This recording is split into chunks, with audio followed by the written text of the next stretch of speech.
we are back. Thank you for finding us again. Look, we're making the final push here. This is a fundraiser for Curious Comedy Theater. These improvisers have come across the world to join us and to play for you. If you feel like that is worth $1, $10, $10,000, we need you to donate today. There is a donate button under your screen on Facebook. Stanley's doing the tango. Come on, y'all.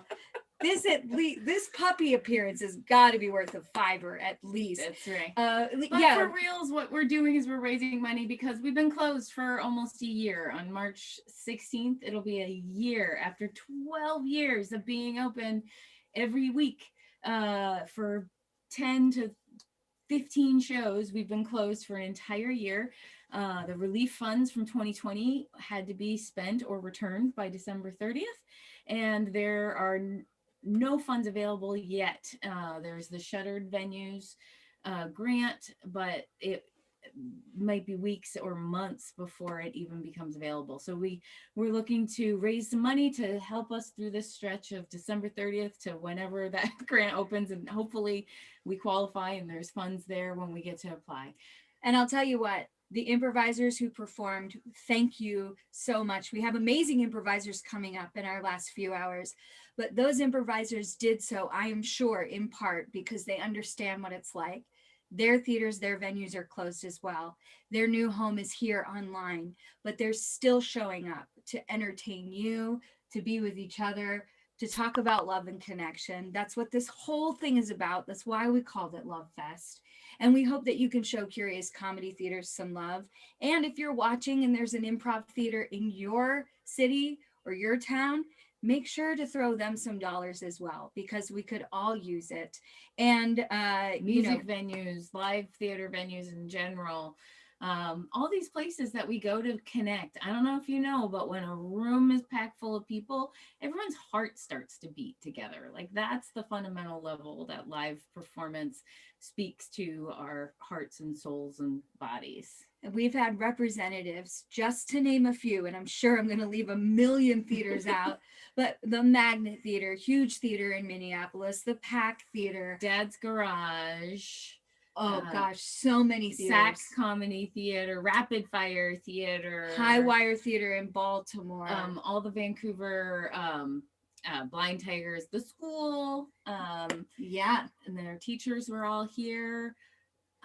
God, and then there are people in Denmark, Germany, the UK, New India, Zealand, Bangalore, Mumbai. Like, people have shown up for this, and we couldn't be more thankful. Can you help show appreciation for these performers as well by giving Curious Comedy Theater some money? And if you can share it, just share this or like it, or even a comment or a little like, just helps it get in the algorithm a little bit better, so that more people can see what we're doing. And I hope what we're doing is making the world feel smaller in a positive way, connecting everyone. And I think the upside of, not if there's an upside, but a silver lining of this situation is that the global improv community has become closer. We're always so busy in our own head down, keeping our own theater alive, that we don't have a lot of time. We might connect at a festival once a year, a couple times a year. And this is a moment where we look up and we see people like you who are paying attention to what we're doing. We see these improvisers we're so thankful for. That we're coming into the last 4 hours of this thing, maybe even a little less now. Is it? Start sharing this. Start spreading 4 hours, it. Yeah. Start sharing it. Start spreading it. Let your friends know. They can see free comedy online. On our YouTube, on the Curious Comedy YouTube and Facebook. They can even go back and watch the Colin Mockery set that was last night, the Jamie Moyer set, Mark Evan Jackson. Hello. Come on. Yeah. It's incredible. If you've ever seen The Good Place, you know who we're talking about. If you've ever seen Whose Line Is It Anyway? I don't know if you've ever seen that. Jamie Moyer, if you've just ever imagined what like the funniest person in the world is.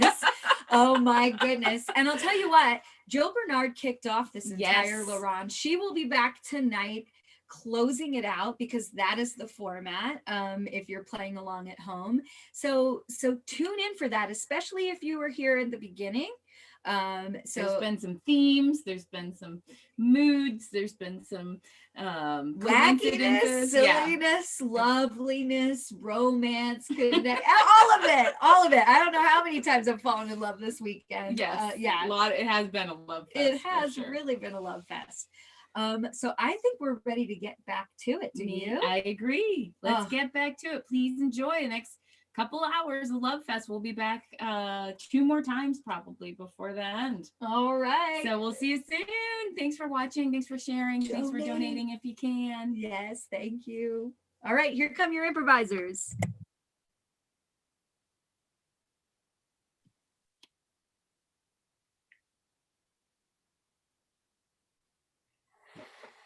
Oh, Louise, I got the brats on the grill. Now, if you've been out for lunch already, you don't need to feel like you need to eat, but I got the brats going. I would love to eat. I did eat a little something, but I would love nothing more than a brat. Oh, that's great. You know, your mama. On a hot day. Yeah, your mama said to me, you know, Louise is spending a lot of time on her friends. Louise needs to talk about herself. So I says to myself, Uncle Andy, maybe you can be the guy who listens. Maybe. Oh, thanks. That's hard though. So kind. Well, it's hard for me because I do talk a lot. I love that about you, and I love listening. So, I mean, match made in heaven. Well, that's great. No, so I know you just got out of college and you got that first job there, but I don't know much about it. Oh God. Well, it's not. It's Jamba Juice. It's not that exciting. You know, I'm. Well, sure, but it's a start. You could move up. Yeah, no, I know. And I will. I know. You're so smart. Thank you. Well, I said, is there somebody smarter than Louise or no? And I say, no, there isn't. Really sweet, Uncle Andy. Yeah, no, I mean, if I'm being honest, it's kind of hard. Sure. To talk about, just like. I know when it was. I feel like I'm meant for more than just like serving slushies in a styrofoam cup. You can't even recycle a styrofoam cup, and you know how much I care about the earth. For sure, the earth is an important thing in our lives, and I know it can be super frustrating. But think about it for a minute. That for a moment, when you hand somebody that slushy drink, that is the most important thing to them right then, and you did that. It's so sweet of you to say that. Thank you. Oh, well, it's nothing. I know you kids today, you got it harder than my generation had. My generation, we basically got out of school and people handed us jobs and stuff. Okay, well, you don't need to brag right now. That's not helping me feel better. Oh, sorry. I know it's hard that I was able to buy a house at 26. Yeah, right. Again, that's not really making me feel better, but I'm happy for you. And I found the love of my life at 24. Okay, all right. Okay, Uncle Andy, I just had a breakup, okay? Like, let's. I'm sorry. Maybe you should talk about it. No, okay. I appreciate that you want to talk to me or listen. I'm just saying, like, it's a little hard to listen to everybody older than me being like, it must be really hard that you don't have a job that you love, that you don't have a relationship, that you don't have a house. Like, it's just, if you're going to listen, then listen, and don't try to listen and then be like, it must be hard because mine was easier. You know what I'm saying? But I want you to know I don't expect it to be easy for you. Okay. Like, a lot of people are like, oh, this generation's lazy, and this generation, they just screw around. And I don't think that. Okay. Thank you. Okay. So, maybe you'd like a beer? Sure. Yeah, I'll take a beer. Here you go. Thank you. pop that open and then maybe consider that there's a marketing position open at my agency. Okay, but I don't want to just be hired because I know someone. Well, I want to like earn my way up, you know? your cousin Andy Jr. is already there. Ugh. Your cousin Philip is already there. Okay, so it's obviously nepotism. Your cousin Paula is already there. And Paula said to me, we need Louise because we don't really have anybody that knows the social medias. Paula said that? Yeah, Paula said that. It's really nice. Yeah, she's good. She's doing good in sales. And she wants the help. And she thinks you could be the help. It's not that nepotism stuff. I mean, you could say, is it nepotism or no? And I'm going to say no, it's not. Well, okay. Because I've known you for a long time and you're very smart. I mean, thanks. Thank you. Mm-hmm.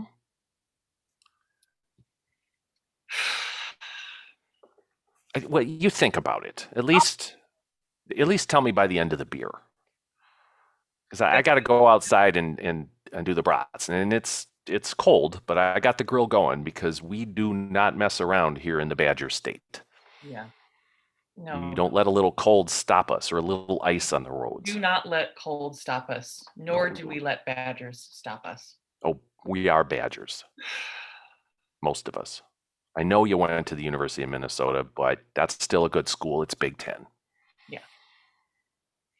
Okay. Listen, I'm sorry that I got like kind of upset when you were I about everything that you did earlier than, like my age, but I really appreciate you listening, and I love you, Uncle Andy. And I love you, Louise.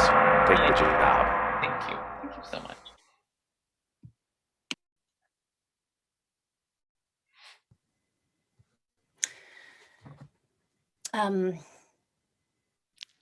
I'm sorry that I'm in your backyard, and I know it's creating a lot of smoke. That's just the brats. And I'm sorry that I ate your sausages.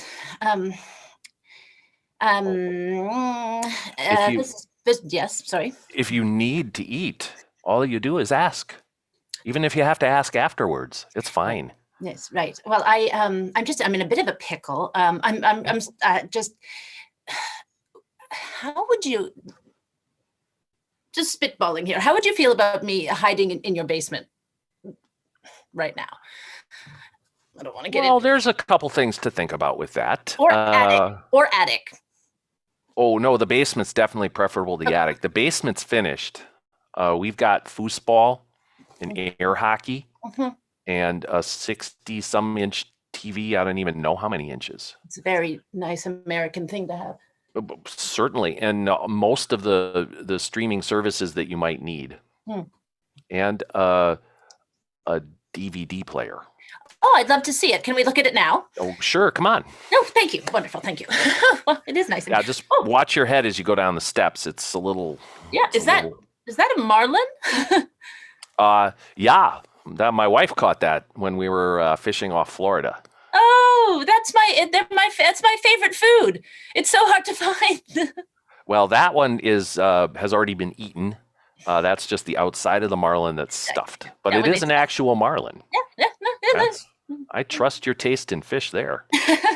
I'll see you down here. Here you go. Yeah. It's nice leather couches and stuff. We got some blankets if you get chilly. It is wintry. I'm sorry. What? I didn't even ask your name. My name's Andy. Andy Burkhart. My name is Brenda. It's okay. I just need first names are fine. Brenda Smith. Smith's a fine name. I do have just a couple of things I need to know before we find. First, I don't know how long you're going to need to be here, but an estimate would be good. I'm glad to be here. Oh, ballpark. Sure, in the ballpark would be good. Like somewhere near Lambeau Field, if you know. Yeah. That's good. It's a Packers reference. Yes. I love them. They're so fun. I don't know, somewhere 3 hours to a fortnight. That's 2 weeks, fortnight. Yeah. Oh, I don't okay. think it'll be that. I just, And the only other, I don't mean to pry, No. but being in the insurance industry, I have to be careful, and I just need to know if you're facing federal charges. not yet. Oh, that's good. Not No. yet. I mean, aren't we all just not facing federal charges until we are? That is certainly one way to look at it. Thank you. For sure. I mean, you put that on the table, and we can certainly discuss that. Is that one of those singing bass? Sure, it is. They're charming. Yeah, this one happens to do Al Green. Take me to the river. Oh, Wash me down. yeah, he wishes because he's not in the river anymore. Where's your wife? My wife is out at Shopko. She's Okay. picking up a few more things that we were going to serve with the bratwurst. How long's she out for? 20 more minutes or no? Wow, it's pretty specific. Just a guess. So It's nice. It's hot down here.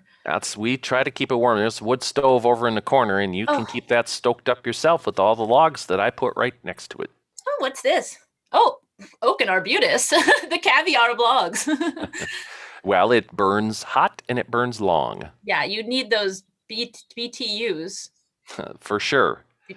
Now, we don't necessarily call them arbutus around here. Oh, No, it's more like it's more of a walnut. oh, well, yeah, of course, because I'm. That's what I call them. Sure. Usually. Sure. I've never heard the term arbutus used here in Wisconsin, but sure, that's fine. It's Right. a wood. Yeah, of course. Mm-hmm. Yeah. So I'll just live here then, and Sure. I need to know how many sausages you left on the grill. Do I need to put more on? Is my point. the answer would be yes. Oh, well, I got some. I've We never run out of Johnsonville. And if we do, I can go down by Ernie Teely's on the corner and get some more. Oh, that's delightful. I mean, I've been running for days, so I had a real appetite on me. Well, Brenda, it's a pleasure to have you here in the Burkhardt household. And I just want you to be comfortable. I want you to feel safe. And that's great. You might see my niece, Louise. She's been around. And Nicest thing that anyone's ever said to me. what, Louise? Well, that's a nice name, but just That's my niece. telling me to be comfortable. Oh, well, it's kind of what we do here. It's the hospitality we were raised with. Not everyone. Oh, I'm so sorry. You must have had it much harder than I had it growing up. Just the last few months. I don't want to burden you with my story, though. Okay. I'll just live in your basement. No questions asked. All right. I mean, we all have trouble. Once I was cited for having an open beverage in the city park. You can't even have a soda pop here in a park? Oh, well, bye. Ah! Oh my God! So here's the thing, okay? I need you to not bring home these sausages anymore. Me? Yeah. Yeah. I was not involved in bringing home sausages. I ate them. I'm so sorry. Was that your husband that I just met? Yeah. You know, I've been meaning to tell him about letting strangers into the house. It's he's got to stop doing this. He's got to stop doing this. Can I tell you something? Hmm. Just woman to woman? Or I shouldn't assume. I mean, sorry, just there's two people. Sure. I'm being followed. Really? Yeah. And not just the normal way that, women get followed all the time, but I've done something terrible. Oh. And you're in my basement. Yeah.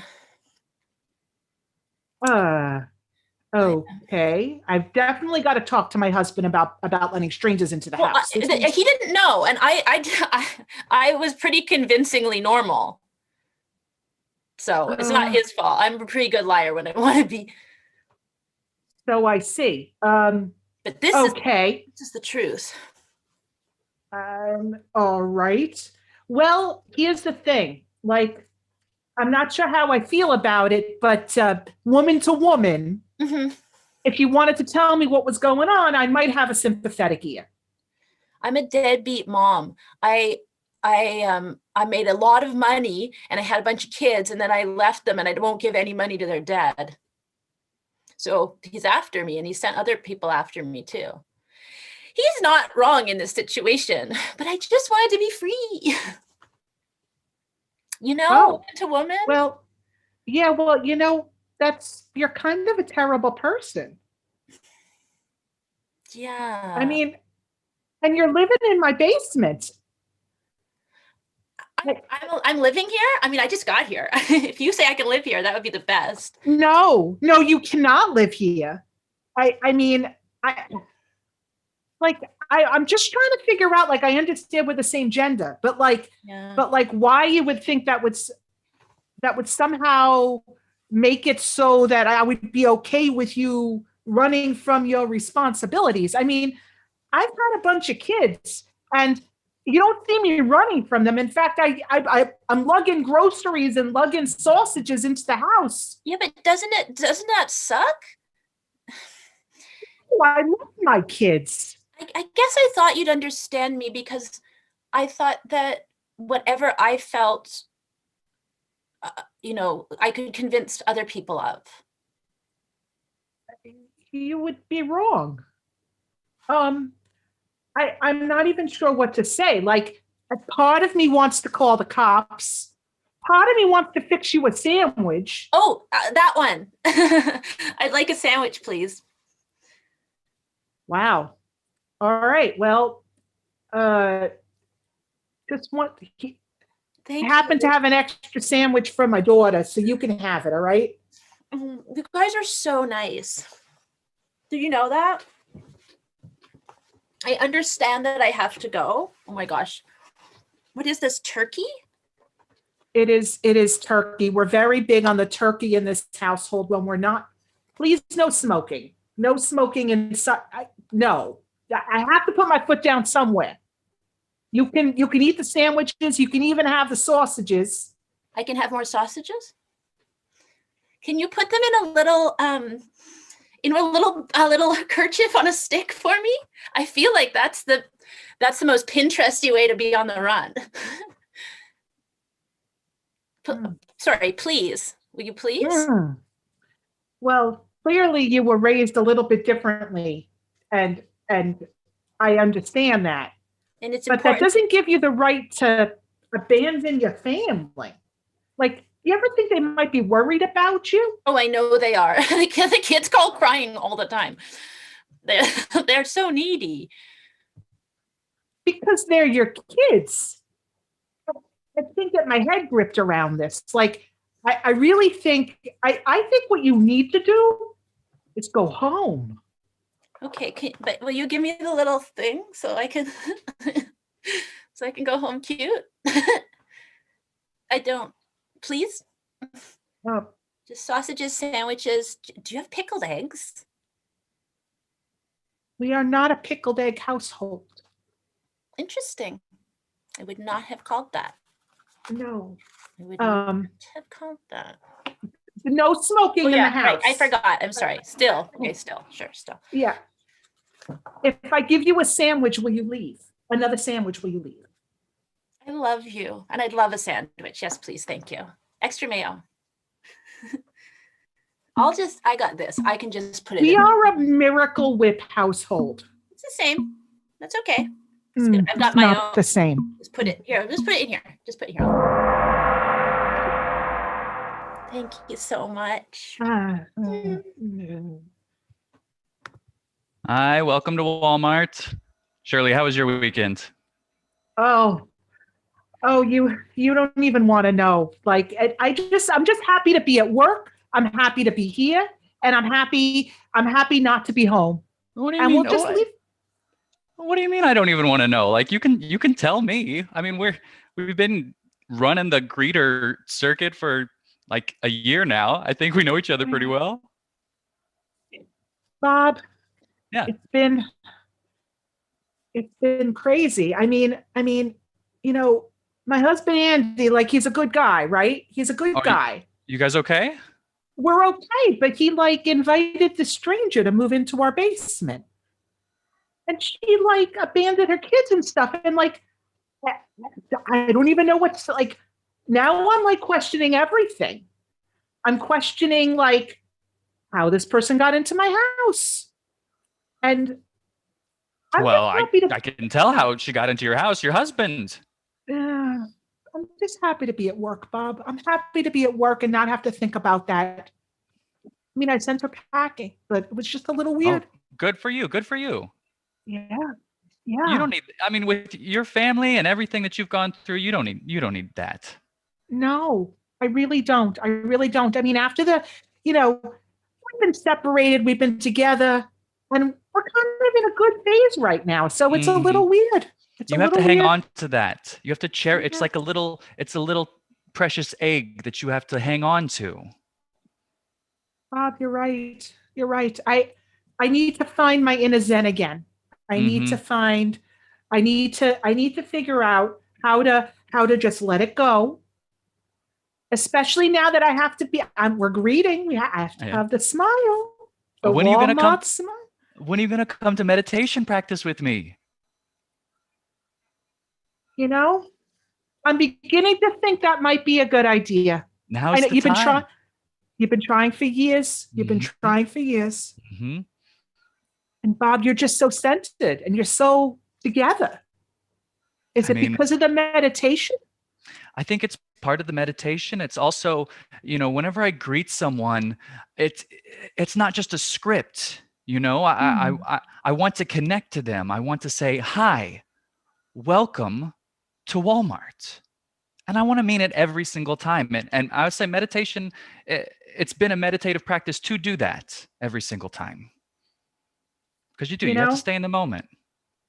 And I see that. I mean, even when I walked in here and was getting ready for work, you were so specific about the way you greeted me. And it makes a difference. It makes you smile. And I greeted you for fun. That wasn't for the job. That was just for fun. Yeah. That is why you have all of those awards on the wall that says, Bob Jones, star greeter. I mean, that doesn't mean anything to me. That's nice. I appreciate it, but if it's not, I don't go home and like brag about it on Facebook or something. Yeah. Well, but it does come with its perks. I mean, you do have the little bit of the boosted salary, which is helpful, and it gets you recognized by the management. Maybe one day you'll be the manager greeter. Oh, I don't know about that. I mean, Jeff does such a great job. If I could like just be a speck in his shadow, like that would be enough for me, I think. Yeah. Well, it's only a matter of time. It's a matter of time. But in the meantime, you and I are here. Mm-hmm.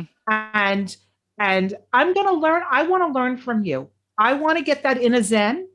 And I think if the first step is going to meditation, then you should let me know when the next meditation session is. I mean, we can start right now. Like if you just look at the next person who comes in here and just greet them with a full heart in the present moment and it's a customized greeting to who they are and the essence that you get from them. Like that's a great place to start right there. Oh, and here comes somebody now. Let me give it a try. You ready? All right. Ready? Mm-hmm. Hello. Welcome to Walmart. Oh my goodness. Look at that smile on their face. You did that. It's making me smile. Look. So fantastic. And you know what? You spotted it. You spotted it right away that they were someone they needed to be taken care of a little bit. They needed to be coaxed out of their shell. And you did that. Oh, Oh, Bob, you know what? You are changing lives every day. Look at what you, I mean, I'm smiling. I can't remember the last time I smiled.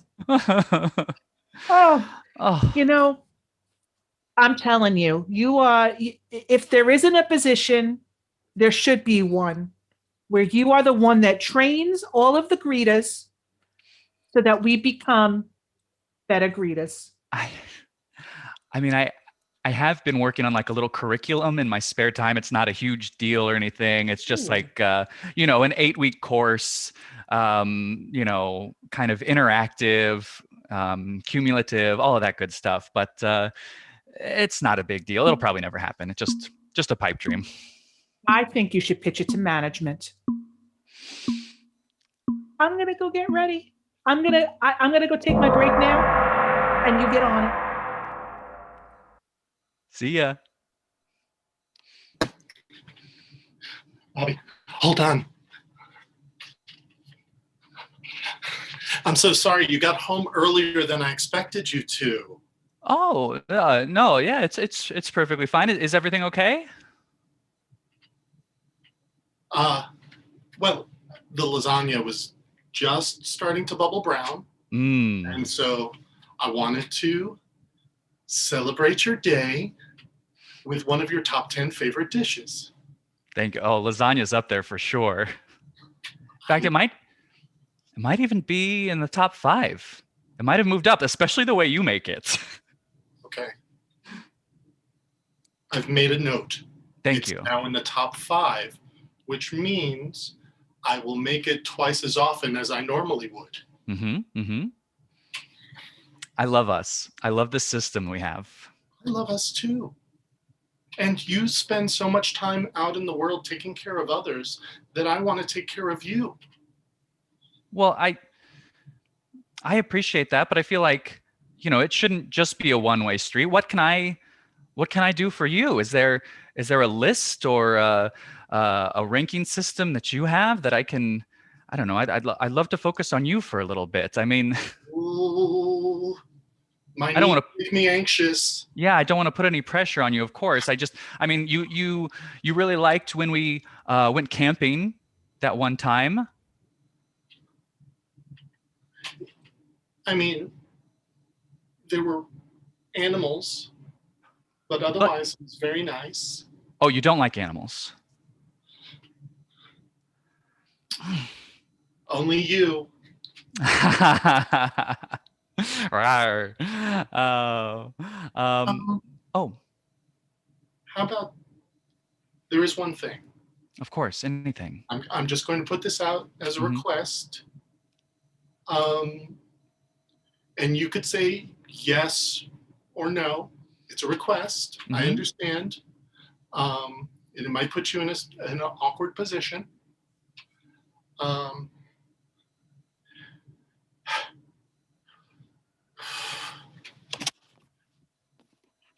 need you to get your mother off my back. She's just trying to help. No, clearly she has very helpful intentions that are very tersely worded. And I want you to tell her how I'm doing. I'm doing great for you. Well, of course. Oh, I can do that. Right. Yeah. But make sure she believes that. So she doesn't believe you? I have to check the lasagna.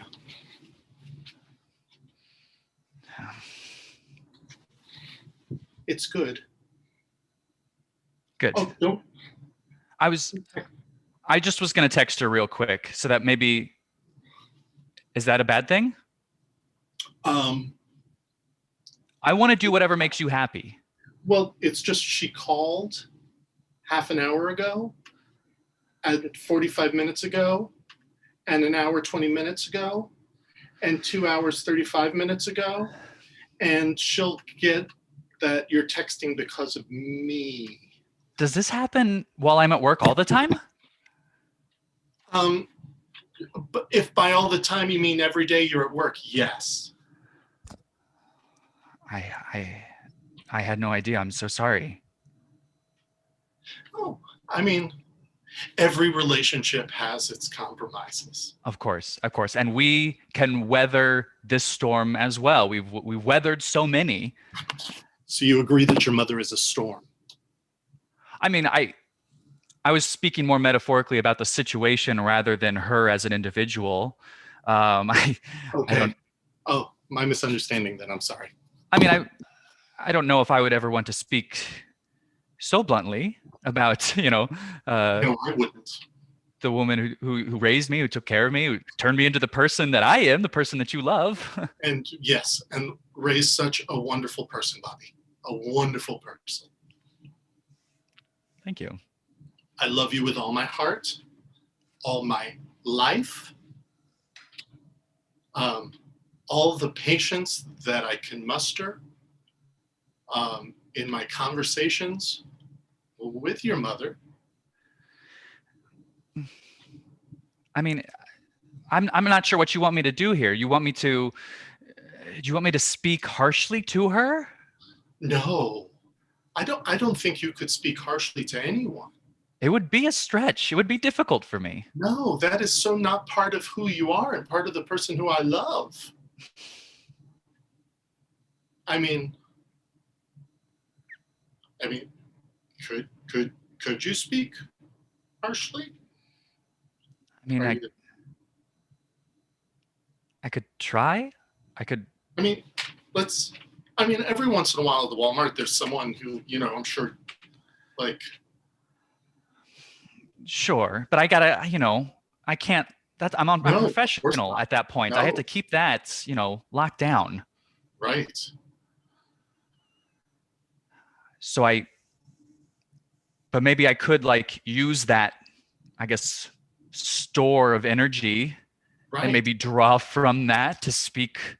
Pretend I'm one of your colleagues who is not giving that full greeting to a customer, who might even be mean towards a customer. Let's say I was mean.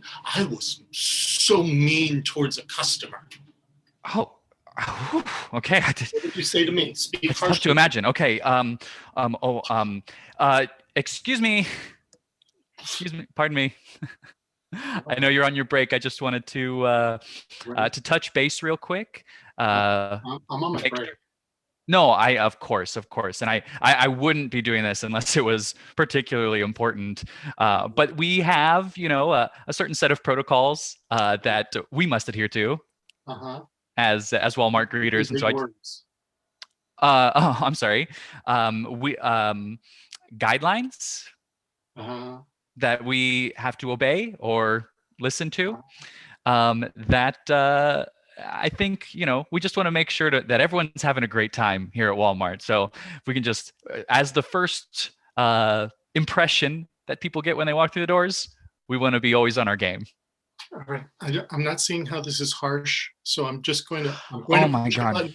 And just know it's not me. Mm-hmm. It's the character that I'm playing. Mm-hmm. I'm playing proxy for this person. Mm-hmm. All right. It was like second nature. I'm so sorry. Breathe with me, Bobby. All right. Get ready to unleash the Kraken, Bobby. Right. Okay, here we go. I got it. You trying to start something? Yes. I obey you to be. You obey me to? Nice. To be nice. You obey me to? No, that's too harsh. I strongly request. What am I, your congressman? Ow.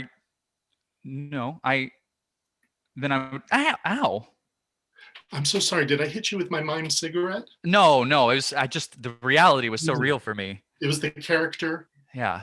Who I've named Ray. His name is Ray. Okay. I feel like he's a Ray. Mm-hmm. which is ironic because, the rays of sunshine are usually pleasant, right? I like what you're doing there, though. It's like if you were an author, it's kind of an antithesis, like name versus personality, and I appreciate that. I've been taking classes at the Y in acting. Oh, it's been really paying off. This is fantastic. Thank you. Oh, I mean, because you've been taking those classes, do you think you could maybe act a little sternly and speak to my mother then instead, or? So I have permission to be stern with your mother?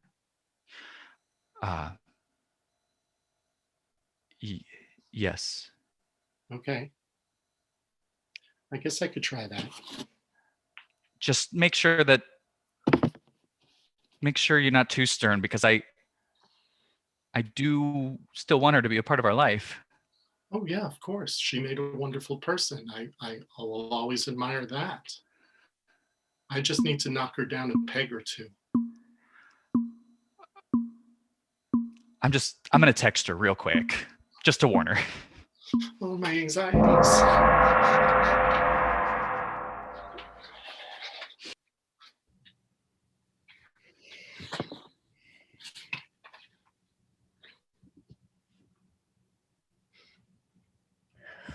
Oh, hi. Yoo-hoo. Yoo-hoo. Do you see me? Hi. Hi. It's so great to run into you in the grocery store this way. Oh, my dear. How it's so good to see you, honey. How's my boy? My, no. You mean your son, boy? Yeah, my son, my boy. Yeah. Right, How I'm not is your he? boy. No, I'm not of your course boy. not. You're not my boy. My son No. is my boy. You're taking care of him, though. So I'd like to know, how is he? I haven't seen him in a couple days. Oh, he's very well taken care of. He's been very busy with work. Okay. And he's been writing curriculum. Yes. Okay. For his Yeah. for his teaching job, right? He's changing hearts and minds. That's amazing. I mean, he's such a good boy. He gets that from his mother. You know what I mean? I'm just so proud of him. And it's really important to me that he's doing okay. So I'm just curious, what have you been shopping for in this grocery store? Are you getting the right foods? Rebecca, what's it going to take, Rebecca? What did you say? What's it going to take, Rebecca, for you to trust me with your son? Oh, I don't like your tone at all, my dear. Not at all. I'm trying something new. What's happening right now? How dare you take that tone with me? Who do you think you are? I'm just asking about my son. I mean, is that a crime for a mother to do? It's not a crime to care. I care very much, and I want to be sure he's healthy and happy. He is. And I just want to be sure he's getting the right foods in his system. You know how delicate his system is. He is. I do know. I've held back his hair many a time when he had hair, and then still held him other times when he no longer had as much hair, but still. Held back his hair? Well, I mean, that's when he's had a bad tummy, and he's had. Yeah, and you know why he has a bad tummy? Because of his lactose intolerance. Are you feeding him, dairy products that do not have lactose in it? I just want to make sure. Let me see in your cart. Do you have cheeses in there that don't have lactose in it? I mean, Rebecca, what about milk? Rebecca, this is intrusive. Well, he is my son, I mean, I care greatly. I mean, I did birth him. He came from my body, It's very important to me that my progeny, flourish in this world, especially after I'm gone, whenever that day happens in the future. And when that day happens, here's the thing, Rebecca, you haven't talked to Bobby in a week. You've talked to me 8 times this week, and somehow also miraculously run into me at the grocery store. Oh, this is just, it's kind of a coincidence. I mean, I was driving by and I saw your car in the parking lot, and I thought, well, David's here, so I'm just gonna go in and see how he's doing and what he's shopping for. You know, I mean, is that a crime? Is it a crime to wonder what you're eating in your house? I mean, I mean, if you were a stranger, it would be stalking. but I'm not a stranger. I'm And it's just, family. yes, but it's just weird. Well, when you agreed to go out with my son, you agreed to have me as part of your family. And so I just want to be sure both of you are okay. It's mostly about my son, but also I care about you because I know my son loves you. And I want to be sure things are well in the house. You Rebecca, seem upset. Oh, are you okay? I have a tissue. Do you need a tissue? Here. Would that make you feel better? Yeah. Yeah, good. Here, I'll take it. Yeah, I'll take it. Thank you. I'll just put it in this little plastic bag that I keep in my purse, for times like these. My son, when he was a little boy, I always had to wipe his sniffles away. And so I've just never gotten out of the habit of, carrying little plastic bags in case I need to collect, tissues from my family. I do that as well when he's had a bad day at work. Oh, really? Oh, well, Mhm. that's so sweet of you. Does he have bad days often? No, not often, but he cares so much. I know. He's such a good boy. I'm just so proud of him. I'm so proud. I'm just so proud. He comes, it's from my side of the family. We just care. We care so much for other people. We just want to give our love and heart to others. And he's just like me. Rebecca, not to be blunt, but do you have other things going on in your life right now? Well, of course. I mean, I do go to that cooking school, and learn how Oh, to make, really delicious desserts. I have a really excellent instructor. He is like a 5-time award winner for his pastries. He went to a prestigious culinary school, right. and I just learned so much. And it's important to me to be able to, make good pastries and foods for my Sure. family. Speaking Right. of, I'm gonna make a delectable apple pie tonight, and I was gonna bring it over a little later Oh, after I'm done when it's oh, still warm. Yeah. oh, you were going to come by tonight. Yeah. Well, yeah. I mean, I have to bring it over while the pie is warm, so you both can enjoy Right. it fresh out of the oven. I mean, you knew that tonight's our anniversary, though, right? Oh, well, that's so sweet. I'm so happy to be part of that. What I'm a wonderful, joyous occasion. I'm really excited. And look at me, I'm making pie already for you guys. It'll be kind of like a anniversary celebration with apple pie, fresh out of the oven. I really appreciate my instructor at the Culinary Institute. I mean, the class that I'm taking, I'm just learning so much. There's a lot you can do with brown sugar. I never knew. Anyway. Rebecca, do you have a crush on your instructor? Oh, no, I'm far too old for that these days. I mean, Are you? he sort of reminds me of Harry.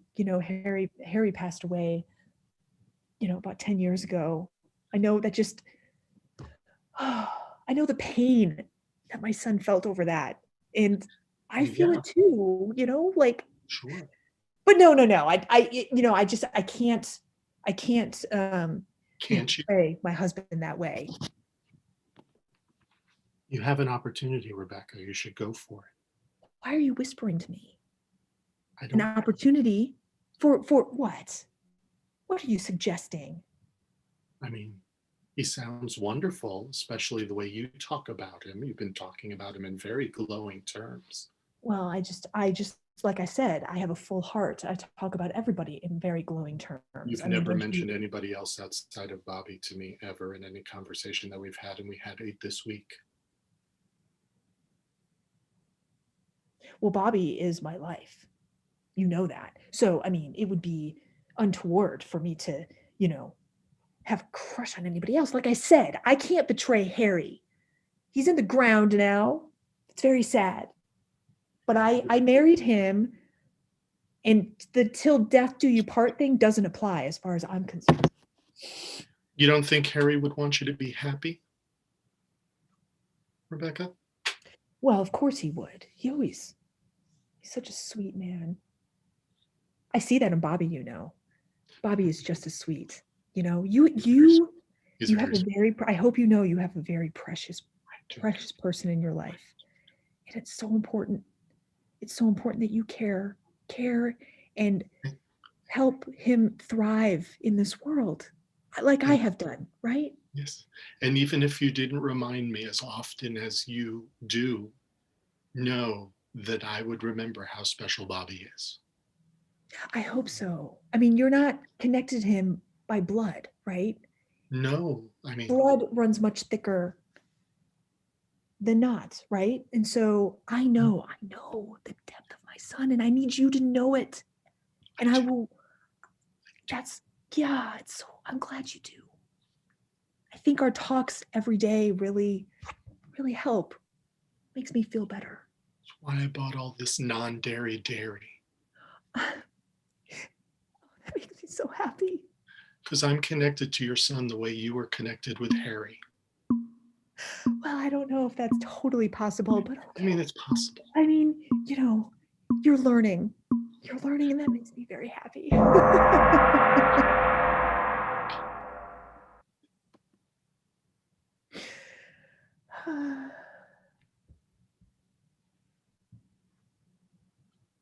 Oh, Rebecca. Hi. You, of all my students, you're the one I love to correct the most. You've got to fold in the creme fraiche. You've got to fold. Oh, of course, fold. Yeah, yours looks like some kind of crazy tonton or meringue. You just got to fold it in. Oh, okay. Well, do you just, how do you turn the wrist? Here, let me show you. It's just, yeah, let me hold your hand here, and it's a sweeping motion over. Think of your wrist as sort of a joint that moves freely. Okay, you have such soft hands. Thank you. How is it that you have such, how is that? You work with your hands all day long, and your hands are a day of chopping onions, I go home and I've got a rigorous regime of lotioning. I use 2 different aquifers, and then I usually finish off with some kind of lavender. It's this silly. It's just ridiculous. That lavender? Oh my! That's the most ridiculous thing. Lavender. That is why I always, I don't know. I've always smelled a beautiful scent in the air whenever you're around. I guess it's the lavender. It's certainly not me, so it must be. I use the lavender to cover up my natural scents, but I don't. You make me chatty, Rebecca. It's something about you that's making me. I mean, frankly, if a scent smells good on you, it means it goes well with your natural scent. I think it's like it's your scent. It's a very lovely, attractive scent. Yeah. One that's very pleasing. That's what we always say about, vanilla and pork. It's not a scent that goes well, so you want to separate those. But yeah, gosh. Well, you're doing great. I'm sure this will come out fine. You grease the pan? Oh, grease the pan. Rebecca. Oh dear. I totally forgot. How many times do I have to remind? Well, can you remind me? I mean, is it grease the pan? Do I use like grease from like do I have to make bacon to create grease and then use Rebecca, this is your 7th week of this class. No. If you're just put a pure butter, or you could put in a salted butter or a saltless butter. It doesn't. Oh, okay. Should it be salted or saltless? Salted. Oh, okay. All right. Don't tell anybody else. It's a little extra secret that I like to share with just my special student. Oh, well, thank you. Rebecca, it's I don't know how appropriate this is to be these days. Gordon Ramsay's daughter is getting married, and I've got an invite, and I've got a +1, and I didn't know if I thought, well, maybe if you're oh God, this the older you get, the worse you get. Would you want to go to Gordon Ramsay's daughter's wedding with me? With you? Oh, I'm so flattered. You don't have to. I get it. No. I would love to. I have to tell you something. I have to tell you something. Yeah. I'm a married woman. Oh my God, I am so sorry. Oh my God, no, I'm a goose. I didn't notice the ring. I thought. No. Let me just clarify though. I'm married, but he passed away. Harry. Oh. So your husband is passed. He's passed away 10 You're years. You're a widow. Oh I gosh, am. Was it recent? 10 years ago. 10 years ago, yes. Oh, well, that's, yeah. It was very sad. It really was hard on me and my son. But I just it's noble of you to consider yourself still married after 10 years of not. Well, I would love to go to this wedding with you. I just wanted to, full disclosure, no, I wanted you to know. Yeah, no, I appreciate that honesty so much. I feel like I have to reciprocate. I was asking you as a date, as a man woman. You know, I don't want to bring you just as a student friend who has a dead husband. I'd rather connect with you on a different level. Okay, I'm open to connections. Oh, good. Well, I just wanted you to know that I'm married. I get it. Harry. Yeah. Rebecca, I say I get it, but I'm really still confused by it. So you're married, but your husband is no longer on the planet. Well, he is. He's buried in the cemetery, the Greenwood Cemetery. Okay. Like he's still on the planet. He's just underground, right? Rebecca, it seems like you don't date very much since your husband's been gone. Well, I just, I honor my husband. I did the whole vows. I was explaining this the other day. I get it.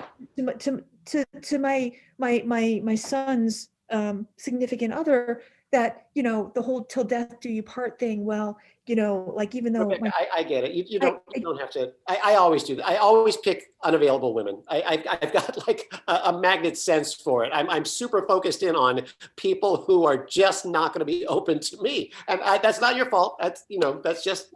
Well, I'm not unavailable. I'm not unavailable. I'm available to go to. I'm asking you to take you up to this. Well, all you're talking about your dead husband, dead for 10 years. I mean, I don't want to say let it go, Rebecca, but I would love to go with you. I would love to accompany you to this wedding. I just wanted to be honest, sort of like, just telling you what my situation is. I don't want to start our relationship on a lie. No, and I appreciate that. But the way you phrased it, start our relationship, gives me some hope that it might become a romantic thing, right? I mean, well, let's romantic. I don't want Harry to hear. He could be anywhere, right? I don't want Harry to hear. So let's not vocalize, right. Oh God. Rebecca, did you hear that? Oh my God. I think it's your ex-husband, Harry. I heard, do not take her. He said, somebody is saying, do not take her in my head. Oh my God, he's here. Who are you? God.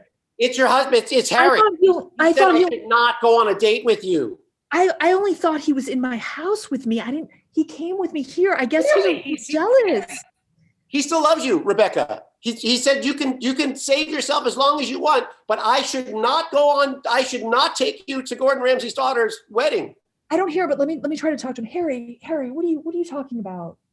I'm sorry. I can't hear him. I know you can hear him. I got him over here and he's gone. It's like a virtual, it's like a Zoom or a WebEx. He's gone now. I wonder but I'm so glad we clarified this. So, well, I maybe I should go home and talk to Harry. Yeah. Because normally I have conversation with him there. I'm so surprised that he like just showed up here. I mean, I've never. No more surprised. I mean, I was just looking over at the Greek yogurt and there was a voice in my head, so that's but it's got to be your Harry. I can't imagine what other Harry would care. Do you know any other Harry? Did any other Harrys in your life like pass away? No, I don't. You think it was our Harry's first? kind of an old guy name. How old was your husband? Well, he was 75. Oh, he's older than me. Yeah. Well, wow, that's a real May December, because you look like you're in your 30s or Well, something. no. Well, thank you. I people always say I look a lot younger than I really am, but he was older than me when we passed. You know, it was I really kind of fancied the older gentleman in my day. Oh, yeah. Not to say, but you're different. Well, I've got a birthday next month. You know, I'll be older in a month. But I don't think this is clearly you and Harry are still well. Connected. I would never want to get in between that. Obviously I couldn't hear him here. I don't know if he heard what I was saying. I probably should go have a conversation with him and just get some approval, and then I can come back and I can let you know that we can go, because I really do want to accompany you to this wedding. I think it would be marvelous. Yeah, listen, you should go and talk to Harry. I'll finish your tartine, and you talk to Harry and text me or write me an email or something. Connect back with me, and we'll see. Can we do a final fold? Yes. Can you help me with the final fold? Of course. Here, I got your hand, and you've got the spatula. Oh yes, those beautiful hands. Okay. It started it all today, and now I feel like I was smacked on the head. Don't ask about that now. So I think we do have a little bit of a connection, but let me go talk to Harry. I'll go back home. I'll have a conversation with him, and then we'll get back together, and hopefully we'll go to the wedding. We'll see. Bye. Good luck, Rebecca. I'll talk to you soon. Every person. Hello. Oh, hi. You're late to the wedding. Oh, I'm so sorry. Is this... I know. My date was having a real hard time with the car, and it's a new thing, and we're not quite connected yet. And I'm so sorry. Happy congratulations day. No, thank you. I'm having a great time. I'm not going to be like I am on the TV. I'm actually a very laid back guy, and that whole thing. I'm not mad. I'm not going to ream you out or any of that. We spent 3 semesters together in culinary school. I know the real, and I think I'm glad you remember. I worry that people forget. I don't think anyone forget that you are the real Gordon Ramsay. I mean, this is your family, your people, your daughter, Abby. She looks adorable or beautiful. We're so proud. We're so proud. You should be. She's a beautiful, talented young woman. I'm happy for you, Gordon. Thank you. And how's the family? Oh, my family's good. You know, my first wife's still back in Minneapolis, and the boys there are 18 and 16. And then my second wife is down in Biloxi, and my daughter there is 9. So it's a international love fest. International, because wonderful. I consider Biloxi another country. And the cooking teaching. Oh, still going for? Gordon, I'll be honest. I mean, if I ask myself, do I wish I had a little bit of Gordon's celebrity and success and a small percentage of his restaurant tour business, or do I prefer to teach bored people in the suburbs? I'd have to say I wish I had a little more Gordon, but I am loving my setup. Good. You should. What you have, maybe you don't appreciate it, but the burden of celebrity is real. Oh. Gotta be, yeah. I mean, all your celebrity friends with Charlize Theron and Ellen DeGeneres and Tom Hanks. Oh. Tom Hanks is here at your daughter's wedding. Wow, They're that's amazing. All of these people are awful people. You don't want to be friends with them. Really? Oh, you're my only true friend, frankly. Gordon, thank you. I'm sorry I haven't told you that more, but it's true. We haven't really connected lately because you've been so busy with all your shows, but that's really meaningful, Gordon. Thank you. Good. I'm glad, because I do feel guilty. I feel like I've, abandoned where I came from. No, I know a little bit, but no, it's not. You know, you had to. You went on the path you went on, and we're all proud of you. Hey, I still talk to Andre and Perez and Rivera, and we're all super proud of you. Oh, how is Rivera? Oh, she's great. She's running a kitchen. She's a head chef down in Tallahassee now, doing a seafood place. Wow, that's beautiful. She talks of you. She talks to you often, Gordon. You left a stamp on Rivera's heart. I gotta say. God, I'll have to give her a call. Well, I don't know what your wife would think about that. I think if you call Rivera, she's going to immediately want to hook up with you. Oh, all right. Well, maybe I'll leave that lie then. Yeah. But we are proud of you. I believe me. I drop your name 10 times a day. I went to school with Gordon Ramsay. I was in culinary school with Gordon Ramsay. Gordon Ramsay's learned everything from me. Stuff. Oh yeah, truer than you'd think. And I'm glad that you're getting some use out of our nascent relationship. Yes. Yes. You just drop that name as much as possible. I want you to use it to get into whatever kind of situations or deals or meetings that you want. I do not mind. And maybe we could work together. I've got some projects in the works, and now that you're here, I'm wondering if Gordon, I didn't want to bother you on Abby's wedding day, but that'd be fantastic. I got a lot of ideas for a patisserie, or it doesn't have to be just dessert. It could be a bakery. Anything, man. Me, Gordo. That would be. What's your idea? What can I help you set up? Well, there's a couple things. Unfortunately, all of them are going to involve you basically opening your entire life to the public eye. There's not much in the way of privacy in this lifestyle. Sign me up. I am so down with that. I don't care. Who cares about my private life? Everybody knows my private life anyway. If anybody was interested, they could go look, So speaking the same language. And one other little thing. Are you comfortable with verbally abusing people on television? Oh, I wish I could do more of it. Yeah, when I teach, I've got to be so encouraging and friendly. It's a bunch of suburban grown-ups who are bored. You give me some real culinary students that I can abuse, and I will turn them any way you need them. You're really speaking my language. Well, I watch your shows, and I get it. Great. This is perfect. I think this might be the start of a beautiful business partnership. Happy wedding day to Abby. Happy wedding day to you, and happy wedding day to me. Gordon, this is huge. This is such a. I feel like I owe you now. And no. That's not how this works.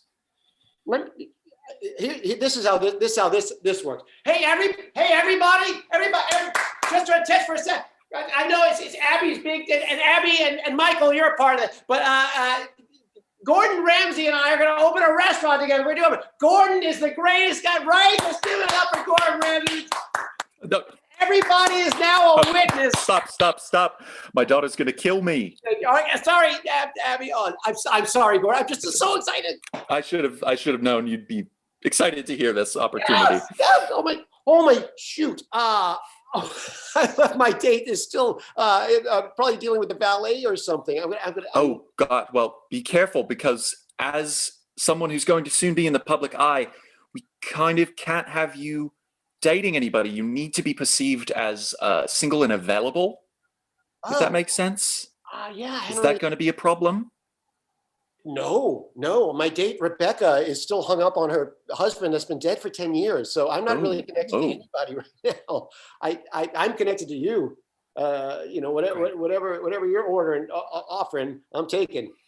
Yes, it's just it takes some getting used to, but it's a very interesting combination of constantly being filmed. Yeah.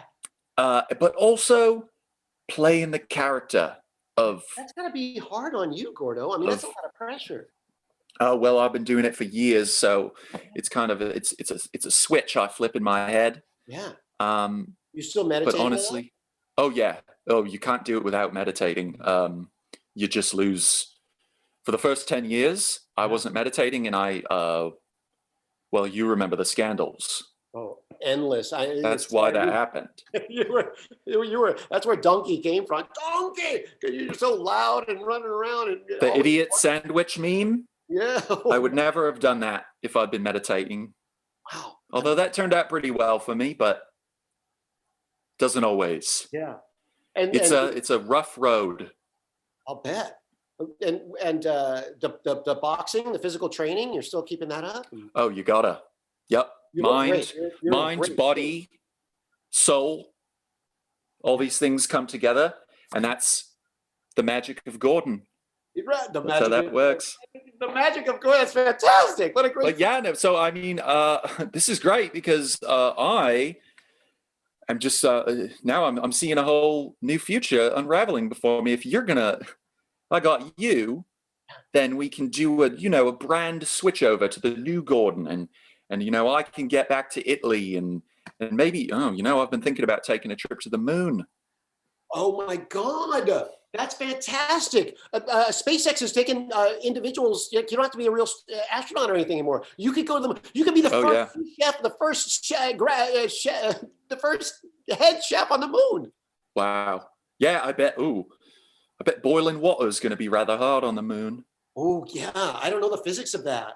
Yeah, I never even consider that. Look, if we could send people to the moon, we can figure out how to heat some water, right? There's got to be a microwave up on the ISS or something. That's a fantastic at idea. Least. Gordon Ramsay. Cuisinart something. Space Gordon, Flash Gordon, Space Gordon. Oh, something's there. Something's there. I knew that you were the person for me. Oh, and you haven't even seen me fold creme fraiche in years. You haven't seen it. Oh no, but I remember your technique. Legendary. Yeah, so divine. I mean, I was pretending, but I'm talking to the spirits when I fold creme fraiche, man. You are connected. Oh, to I remember. I could tell. It's a beautiful thing. I really feel bad, Gordon. I left Rebecca with the card. Let me go. Don't you just enjoy the wedding? Don't worry about all this stuff we've talked about. It's going to be great. My Curial or something. I know that you love those. My people will be in touch. Thank you, Gordon. You've changed my life. You made my day. That's all I ever wanted to you do. And Abby. Fantastic day. Thank you for being here. I'll talk to you soon. Yeah. Bye.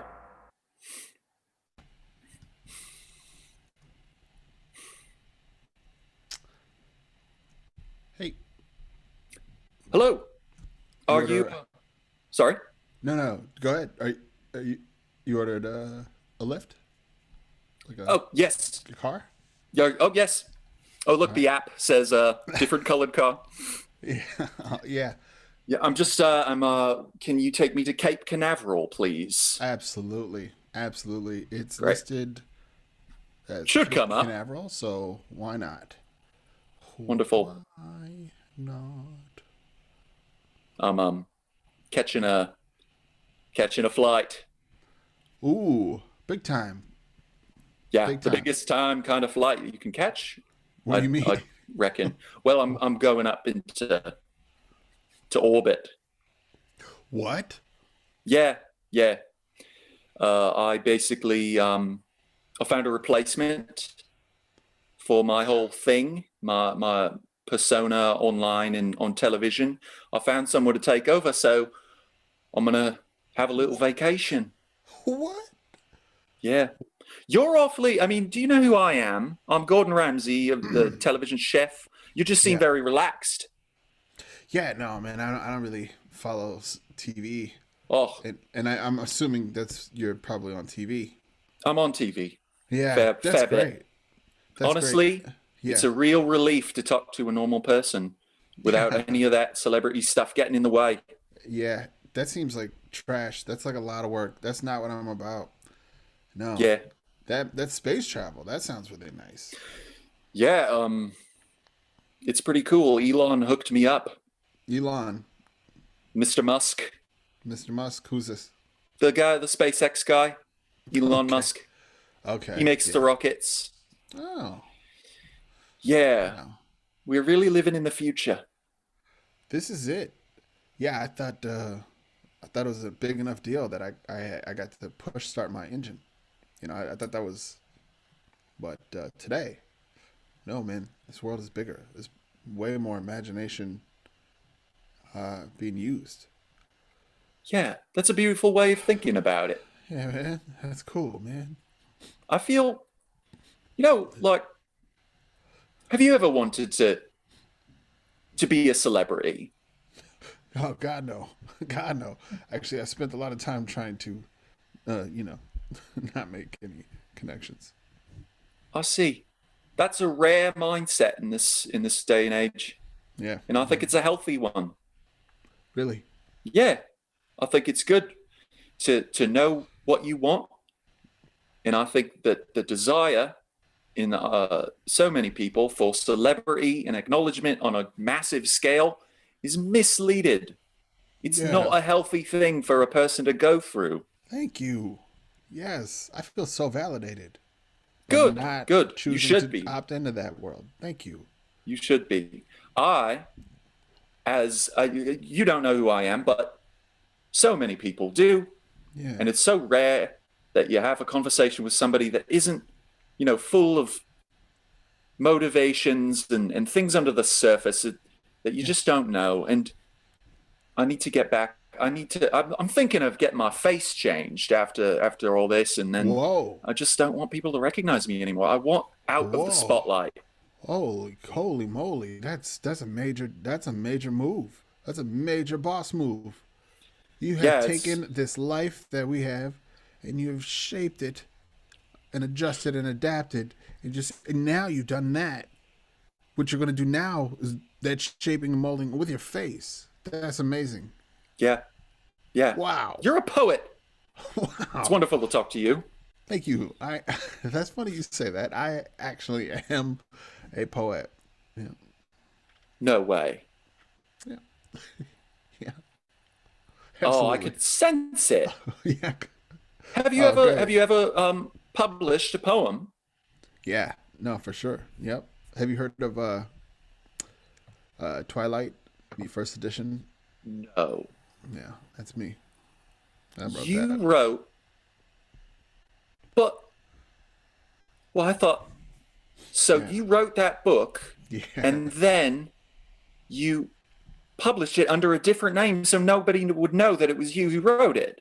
Is Absolutely. Absolutely. Absolutely. So you have your art has been seen by millions, but you have consciously avoided being in the spotlight. That is incredible. Just incredible. Yeah. Yeah. You want to know my name? I'm so sorry. Yes. That's fine. It's fine. It's a bit of a loop-de-loop, but it's actually Twilight. Your name is Twilight. Yeah. Were you born Twilight, or is it just one word name? It's just kind of one word thing. Yeah. It kind of just. Wow. Yeah. Now I feel like I'm completely out of touch with regular people in this world after all this time on Food Network and BBC or whatever. Yeah, that sounds taxing, man. Like just really just draining a lot of your life. Sounds like a lot. Poof. The older I get, the more I agree with you. Yeah. It's just it's wild, and part of me thinks I should be taking my experience and my knowledge and I don't know, doing a TED talk or something. But then the more I think about that, the more I'm just like, no, I've done it. I'm done. Yeah. I want to write a book of poetry and not put my name on it. Yes. Such a gratifying feeling when I'm walking down the street. Oh, and I just got people passing by in front of the car. Don't worry about it. That's all. Yeah, it happens. You seem to know what you're doing. Yeah. No, I'm professional. I will go to the bookstore, Barnes and Noble, and I will watch somebody. I'll just eye them. Like, what book are you going to get? And I see them getting closer and closer to my book. And bam, they get the book. And you can tell before they even pick it that they're going to. Yeah, I can tell my people. Those are my people. Yeah. That's awesome. Yeah, what would you say if I showed up in the bookstore? But not going to get it. Not going to get my book. Really?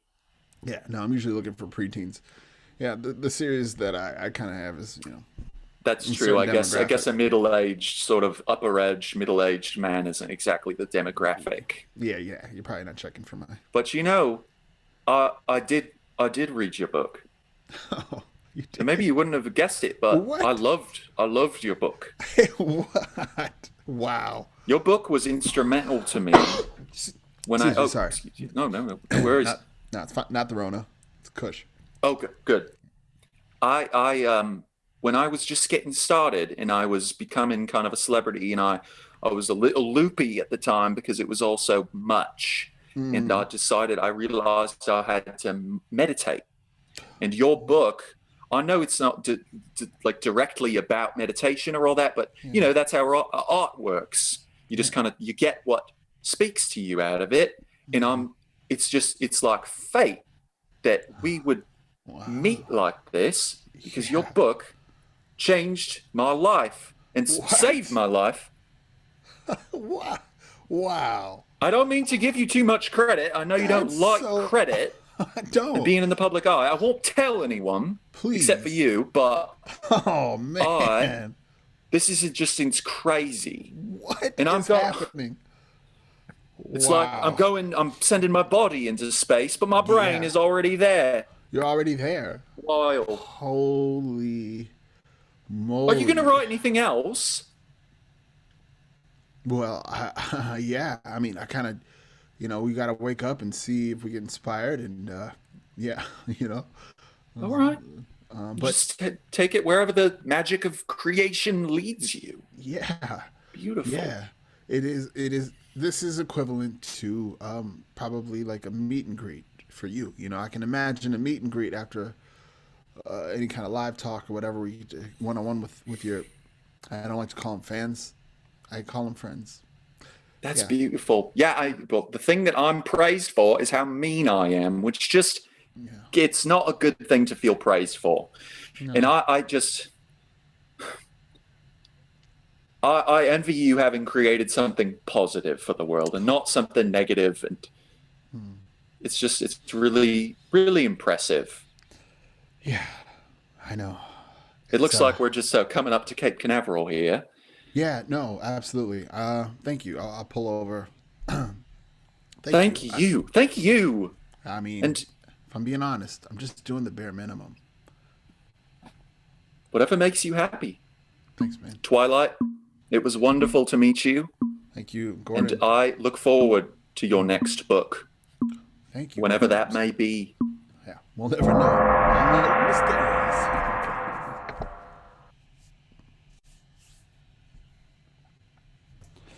Twilight. Hey, dude. It's just nice that we were able to get out of town finally. For sure. Yeah, for sure. For sure. Where are we right now? Cape Cod. Cape Cod. This is too much for me, honestly, to handle right now. Whoa, what's up? Well, I don't know if you know this, Twilight, but I killed someone in Cape Cod. What? I know I would understand if you didn't believe me. I don't come off as a killer. Absolutely not. What?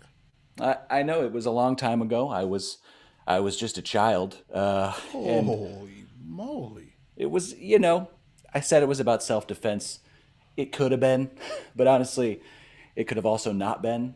So I was 5 years old. Classic. Bro, what? You've been hanging on to this for so long? Yeah, about 40 years now. How many? Are there other murders that you've committed? Oh, well, child? Let's just start there. Your childhood murders. How many of them? I'd have to check the Excel spreadsheet to be certain. Jesus. But, look, don't get the wrong idea. I didn't mean to turn this. This trip is about us, okay? What? This is just forget for a second that I was an infant, a murderous infant. That? How can I forget that? You're a dear friend. I would say one of my top five friends. Twilight. And I have a lot Really good friends. People say that you're actually just a good friend in general. Yeah. So you would know. Hope. Yeah, there's a lot of people out here. Hey. Hey there. Look. Wait, there's no look. There's no look. There's no deflecting. We're staying right here with it. You just revealed to me, ground shattering. This is big. Hey, yeah. It feels kind of good. Hold on, buddy. Just hang on. Okay, just gotta let the people. It's just everyone can know that when I was 5 years old, I was a murderer. You can come over and ask me about it. Please don't say that. I'm sorry. Yeah, that's not appropriate. Cape Cod. Use the accent if you're gonna yell at them. Right, the classic Cape Cod accent. Yeah. How could I forget that? Yeah. No. Twilight. Look, I apologize that I made this about me. That was a long time ago. I haven't murdered someone in at least 6-7 months or so. So look, I want us to just finally have this time for ourselves. You wrote a book. You've done a lot of cool things. Yeah. I just want us to finally just leave the hustle and bustle of the. I would love to do that too. I would love to do that. Imagine waking up, excited to just go on these trips with your best bud. Then to learn that they are a child murderer. It sounds crazy when you say it like that. Yeah. I'm in the business of writing clear, books I and wasn't poetry. And this is what? I just wanted to clarify I wasn't a child murderer. No. I was a child who was a murderer. There's just a distinction. Gotcha. No, that's important. I no offense to anybody in the child murdering business or the like. All right, I don't want to offend any child murderers. There's a lot of conferences you could. Yeah. The food isn't bad. I bet it's got to be delicious for all the the children who need healing. I'm sorry that it took this long. Well, I feel a little healed. I feel a little awkward. Yeah. No, you should. That's a very natural feeling. If you just revealed a deep secret like that, like a deep, deep, deep secret, like you really locked it up for a long time, and I don't know who else knows. Does anybody else know? Twilight, I've only confided in you and all of the other people that I've murdered. Okay, well, this is now the beginning of a horror story. No, this is a vacation. Don't call it a horror. This is a horror story in the making, and I don't want any part of it. All right, so if you've got ideas of murdering me, you better get it out your mind right now. We are adults. Yes, a distinction that we are not killing children. Yeah, that's right. That's right. Twilight, I don't want you to think I'm going to kill you. Okay. I want you to think of it more as I'm helping you. What? Yeah, you've been shackled by this world. Okay? Okay. You've had your agent try to take up all your time. They've told you basically what to write. You've been forced to do things that you don't want to do. Help me help you. In Cape Cod, it's pretty obvious when I put it in those terms. I think. What's going on? What's going on at home? What's going on with your love life? What happened? What's going on? What's this all about? You're talking very creepy, just very abstract terms. I don't know what you're saying. It's very roundabouty. What's going on? Yeah, well, things at home are great. That's not true. No, that can't be true. Laura and the kids are getting along just fine, and Jeff is going into fourth grade next week. Yeah, and I love him. Frankly, I couldn't. Nothing is wrong at home. Okay. Wow. Yeah, it's I honestly lead a pretty good life, all things considered. That I was a murderer when I was 5. That's absolutely the point here. That's why we need to address all of this with some sort of boundaries in place. Okay. What happens here today has to stay here. Okay. We have to keep it here. Okay. I don't foresee you having the will or the capacity to reveal to any other people that you murdered people as a child. Well, I do have the capacity. It's just okay. Well, let me be guardian ad litem here in a way. Please do, please. Yeah. Just kind of grab the reins here. It just feels like you've endured a lot of stress It takes a lot to hang on to that kind of secret. And quite frankly, bravo to you, right? Kudos to you for also raising a family and waiting for this day where I take you to Cape Cod to let me know. So thank you for that. I'm just gonna go ahead and call 911.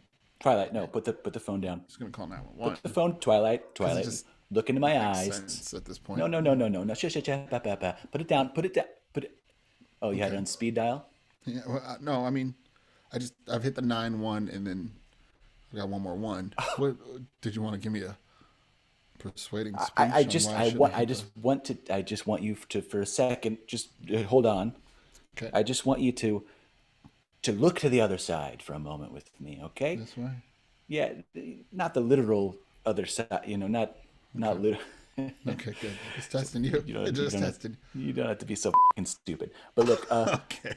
You just need to look to the other side for a moment, okay? Okay. And just see the freedom that I can give you, all right? Yeah. Just see the freedom that. Okay. The freedom that. What? Just call 911. I need it. Yeah. I need it. Just call him. Just call Okay. him. Before I change my mind and put this knife away. Okay. Wow. What? Do you want to die while you're on the phone with the police? No, absolutely not. Okay. So you want to die when you're not on the phone? What kind of trick question is this? What are you saying? Twilight, why'd you write that shit about me? What? Why'd you write that shit about me in your book? It was just the truth. It was the truth. It was the truth. I speak truth. We've known each other for a long time. What? What you wrote about me made me have to start over again. Oh, come on. What's not to write? You're the only friend I know that really reveres American standard toiletries. Who doesn't write about that? I had to leave an entire industry behind. I had to put aside my passion for toilet paper and plungers and little cute soap dispensers that match. Yeah, that's weird. Towels man. with seashells on them. It's very strange. You didn't have to reveal those things. That's all I'm saying, Twilight. Okay. I'm sorry. Is that what this is? Let me say I'm sorry. It's okay. I apologize if I've caused you any hurt or distress or pain. If anybody you know or loved ones have been hurt in the events of me writing about your whereabouts and whatnots. It was just me that was hurt, Twilight, all right? It was just... Well, I apologize to you. You're forgiven. Thank you. Just get back in the fucking car and get the hell out of here. So long, Twilight. Bye. Honeymoon! It's our honeymoon, baby! Sweetheart, I love it. I love it. I love it. I love you. I love you. I love you. I love you. Fancy hotel, and we're gonna take what we want because it's our honeymoon, and we already have 2 kids, and we deserve this. We're gonna take all the little things from the bathroom. We're gonna bring them home with us and add them to the collection. Oh, baby! Oh my God! Do you want to see what I just found? Do you want to see what? Yes, I do. Yes, I do. Yes, I do. In the bathroom. In the bathroom. Hold on a second. Okay. Just a second. Okay. Second. Where'd you go? Just a second. What do you? I didn't even realize. It's so small. It's like a hamster-sized toothpaste. I'm gonna use it now. Do it. I'm gonna use it now, babe. Do it. Are you gonna use it on your teeth, or are you just gonna swallow it? I can use it on my teeth. Is that what you want me to do? Yeah.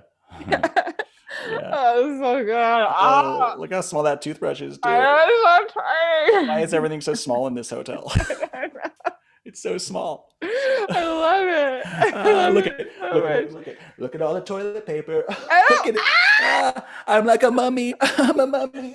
I wouldn't have even thought of taking toilet paper. That's so funny. You're so funny. I know. You're funny. We're funny. Thank you so much for being my husband. Thank you. You're welcome. I've had some mimosas, and I just want to say that if I could run away with you right now and never go back to our children, I would. I think the same thing. Oh my God, really? Yeah, I think the same thing. You know, I've always just thought, the kids, you know, Yeah, like yeah. we don't need the kids at all. We don't need them. No. No, we don't need them. No, it should be Laura and Lyle forever and nobody else. I didn't want to get pregnant in the first place. Oh, baby, don't cry, don't cry. It's happy crying because we're the same. Oh, right, yes, right. We are the same, you and me. Yeah, we are the same. Look, we just got to talk about what we're going to do with the kids. We just got to make a plan. We can't just kill leave. them. Just leave. Like, what? We just leave them.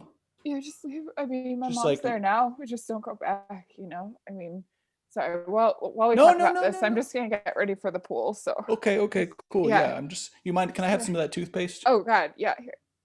Thanks. Oh, there's just a tiny itty bitty bit left. If our kids were with us right now, they'd be like, I don't want to go to the pool. I want to play my Switch. Stop, you're so embarrassing, Mom. And I'd be like, I hate you, children. And they would be like, really, Dad? And I'd be like, yeah, I do hate you. Yeah. We're normal. I think we should normalize hating your kids, is what I'm saying. And like, let's start a movement right here in this hotel. This is the movement. We're doing it. Babe, we're doing it right now. I'm feeling a movement. I'm feeling a movement too. I'm feeling a movement. Do you think there's gonna be a lot of people at the pool? I don't know. Let's just, balcony access. Let's go check it out. Okay, all right. Oh my God. There's kids here. Oh, There's shoot, kids yeah. at this pool. There's a lot of fucking kids. So many kids. Do you know this is our honeymoon? Hey, kids. Hey. Yeah, looking at you. Look at that one down there. He knows. Yeah. He knows. Look, excuse. I'm sorry, sweetheart. I just need. Excuse me, parents. This is supposed to be a safe place for me and my husband on our honeymoon. So we just need you to take at least, like, if they're here, I don't want to see them. I don't want to hear them. Okay. Tell them we have kids of our own and we're leaving them. Why? Tell them. Start a movement. If you want to join us, you can walk away right now. Leave these kids at the pool, and we'll go somewhere better. We'll go to the bar. Okay. As adults. Kids cannot go in the bar. That is the law. It's just a rule. It's simple. The job's done for us, really. Yeah. We just have to go in there, and then there won't be kids. Yeah. That's the cool thing about the cool thing about the law is that we would just go in. Yeah. Oh, I got tired for a second. Sorry. Tired. It's probably the mimosas, sweetheart. I know. In the sun, it's so hot. It's really hot. Do you feel hot? Yeah, just all this toilet paper on me. I'm just Oh my God. sticking to me You're like a... so funny. I look like it's skin I'm pulling off. You ever pull skin off? Pulling off his skin. Have you ever pulled skin off a body before? Have you done it? Oh God, no, but I love to peel like blisters and stuff. It's I so mean, like fun. just the whole skin off of a human. What? Oh Have my you God. ever? That sounds so gross and cool. I mean, I don't know what that's like. I've never. Yeah, but we can pretend and imagine because it's awesome, right?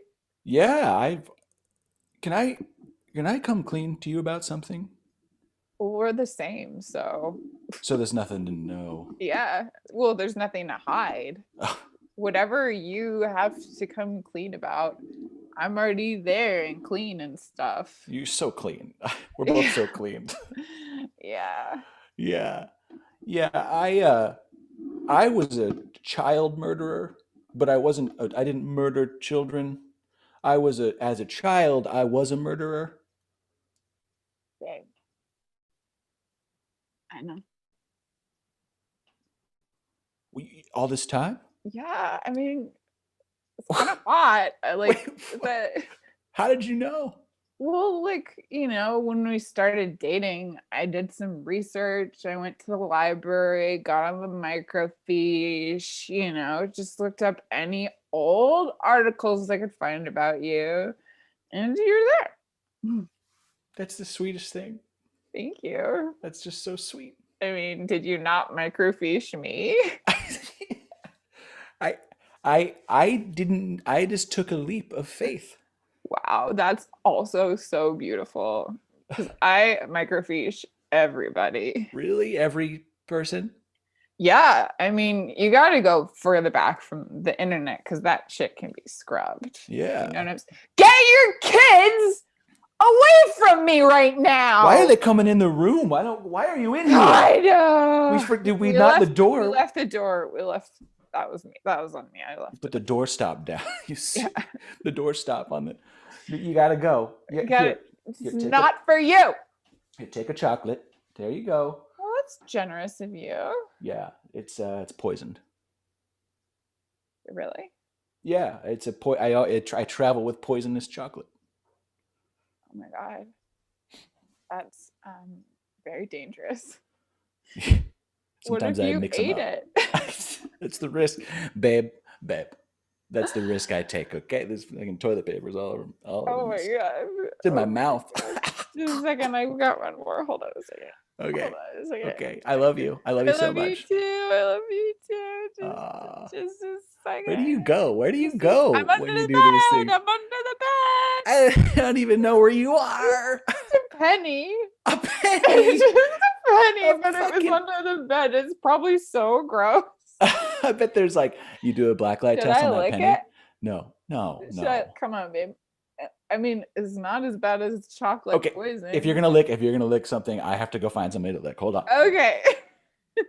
Oh, there's so much stuff. I know. I love it, and I love so you. many things.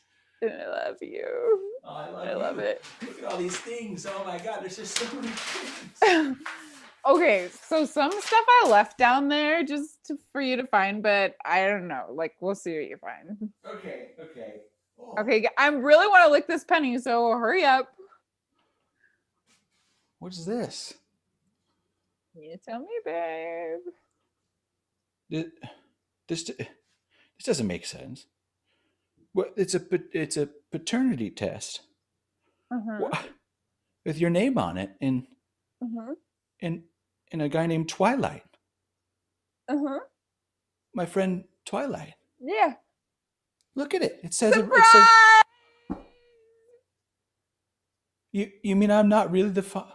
No, you're not the father. You can totally leave those kids anytime, babe. I am the only one who's responsible, and we can just put that shit on Twilight. Yeah, Twilight just wrote a book. He just wrote a successful book. He's gonna be fine. He's loaded. He can totally take the kids. It's fine. Sweetheart, I killed Twilight in Cape Cod. Oh shit. Well, yeah. But we can claim you did it. Hey. Hey. All right, so it looks here like you've earned a free massage because you filled out your whole punch card. So God. good job. Yeah. So this one is free. These hands are working for free. This one is. This one, yeah. You got 7 massages. So just lie back on the table. Just a second. Yeah. Before I lie back, I have to say, yeah, Angela, you're my best friend, and oh my God, I so appreciate. I mean, you are my best friend, and my masseuse, and I appreciate that you gave me a free massage because what. I gotta confess something. Okay. You were one away, but I gave you a free one anyway. Oh my God, you're like, I see Laura something. coming. We have a thing. Oh my God. So you hold on a second. Just before we start, I just have something. I just have a little vodka in my bag. Do you want to toast this moment? Do you want to? Okay. Okay. Yeah. Let me just close my door because I'm not supposed to drink on the job. But no problem. Just knocked over some of my equipment. You know what? Let's do it. Okay. Hold. Oh my God. You were fun. You were. Oh my gosh. You're my fun girlfriend. Oh my God. You're my fun To us. girlfriend. Oh my gosh. Yes. Yeah. Cheers. Cheers. You know, I'm technically not supposed to drink anymore because that's what got me in trouble last time Oh when my I God. massaged while I was drunk. But I know. you know what? I read. These I read. hands are so strong. These hands are so Yeah. strong. Well, look, I know all about you. Because before I Yep. came And to if you want to just lie down while you're doing this, I'm just gonna start. Oh, you know. okay. Let me Yep. just I'll just go this way, okay? But I still want to talk to Okay, you. perfect. Yeah. Can I drink while see your you're doing face. this? Is that okay? Absolutely. Yeah. I mean, I just Let me know how I'm doing. Oh, yes. Oh, that's a good. Oh, that's a good spot. Yeah. So you were saying you know So, about me. You know yeah, about my my I know. arrest. Yeah. I mean, that's really what drew you to me, to you. What drew me to you? You know, I like a little bit of danger. Yeah. You know, I like somebody who's A willing lot of to people break the Google my rules. name. They saw that I Well, like squished someone and they get scared. They get scared of these hands. I mean, the power to squish though, and then to be able to restrain that power. Amazing. Amazing. I've been And doing a lot of work on myself. oh yeah? Wait, like squishing massage work or Like trying not to squish. Like not squishing work. Like trying to soften my grip. I don't know. I think you should do you. I don't think you should, suppress who you are. And this, sorry, I just need to sit up for 1 second when I say this. Yeah. You are a unique, beautiful individual, and your flaws are what make you beautiful. Thank you so much. You're welcome. That's so beautiful. You know, I'm gonna need some more vodka. I'm gonna need some more vodka to deal with those Okay. emotions coming up. Just a second. Purse vodka's on the floor now. Just a second. And by the way, I don't use Google. That shit, here you go. That shit is for, people who just want the surface story. I went all the way back with you. I know that you won your 3rd grade spelling bee by pushing your competition into a closet. I know that happened. I see you. I see your strength and your power. Okay. It's true. I still can't spell to save my life, but I can push. But you can squish and you can push. You got those hands. Yes, I'll start working back in. Yeah. Start working back in as we're Okay. going. I'm just gonna go this way. That's all right. Absolutely. Yeah. Just make sure, we're still connecting face because I don't want to not look at you, like I feel like we have such a absolutely friendship right now, and I need that. I need that too. I need that too. This is connection. This is whatever's happening here. This is real. This is real. This is the most real my life has ever been. I told myself I could never trust someone again. I could never let them in. I could only do little gentle little nudges, but this is amazing. My calves feel like just like Jello pudding right now in the best way possible. But like good Jello pudding. Good, not delicious like Jello good pudding. Jello pudding. Yeah, really delicious. Hey, I need to confess something to you. Is that okay? Absolutely. Listen, I've confessed to you. You get to confess to me. That seems fair. Okay. Yeah.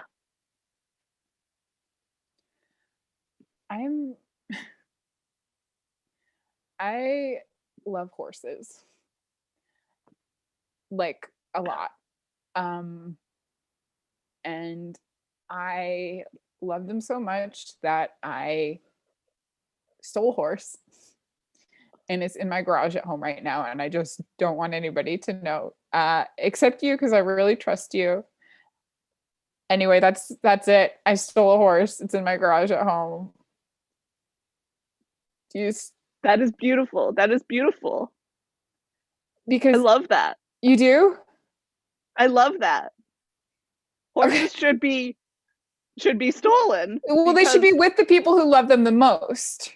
Exactly, because horses, I emphasize with horses, because they are also strong beasts that can kill with their mighty Oh strength. my God, I hadn't even made that connection. You get me.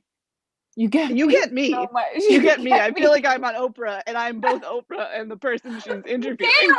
We're Oprah and Gail, and we're both Oprah. Oh my God. Gail. We're both Oprah and Gail. Yes. Oh my God. Yes. Oh my God. You know what? What if I gave the horse a massage? What if I massaged that horse? Okay. First of all, that's like my dream come true. Second of all, this is no disrespect to you, but I don't even want any more of this massage right now. I want to look at your eyes. Let's go get that horse. Let's get that horse. Let's get that horse. You know what? I'm just getting my purse right now. Okay, let's go. Let's get this. Okay. Oh, I got the vodka. Okay, here we go. Let's go. I'm just over here, just my car here. So for I'm like, absolutely. I'm like 2 minutes away. So if we just get in. Absolutely. Yeah. I'm not supposed to leave the job, but I'm not supposed to drink and drive. Let's be honest. Oh my God. We're bad girls. We're bad. Do you know, actually, I live really close. Let's just walk. Okay, let's just walk. Just this one time. I was just about to get in the car. But I know you were getting in the car, but I was like, you know what? You know what? We have that horse. Yeah, we can ride the horse. Okay, it's just this way. Just here. Anyway, oh my God, I love your shoes. They're like so you and sparkly, and I love them. And I think the horse is gonna love them too. Oh my God. You know, like horses wear shoes. Yes. Oh yeah. my God. Oh my God. Oh my God. Hold on, let me get my garage door opener out of my purse here. Just a second. Here we are. Are you ready for the horsey?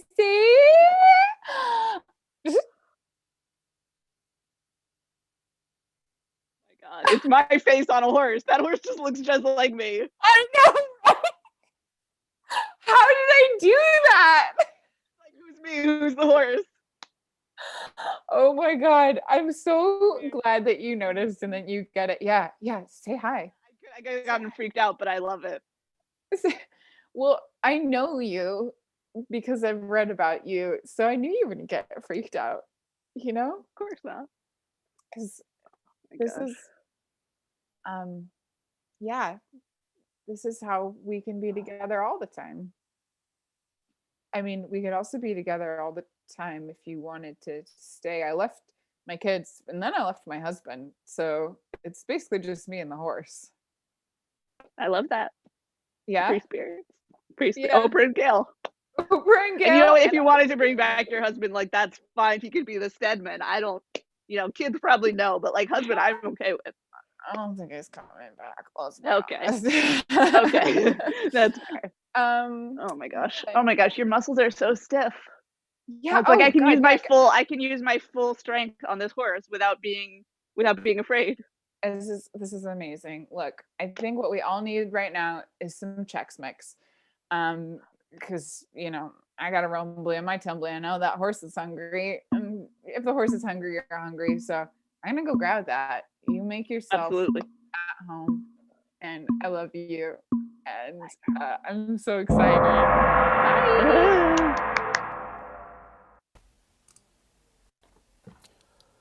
So I told him, I said, listen, you can't walk in on a Saturday with no appointment and get the pick of the masseuses. I'm the only one here, and if you've got a problem with me touching your body, then you've got to deal with that. You've got to deal with your own issues, honey. Yeah, because I don't see bodies, right? I only see souls, and he was disgusting. He had a disgusting soul, Angela. He was just gross.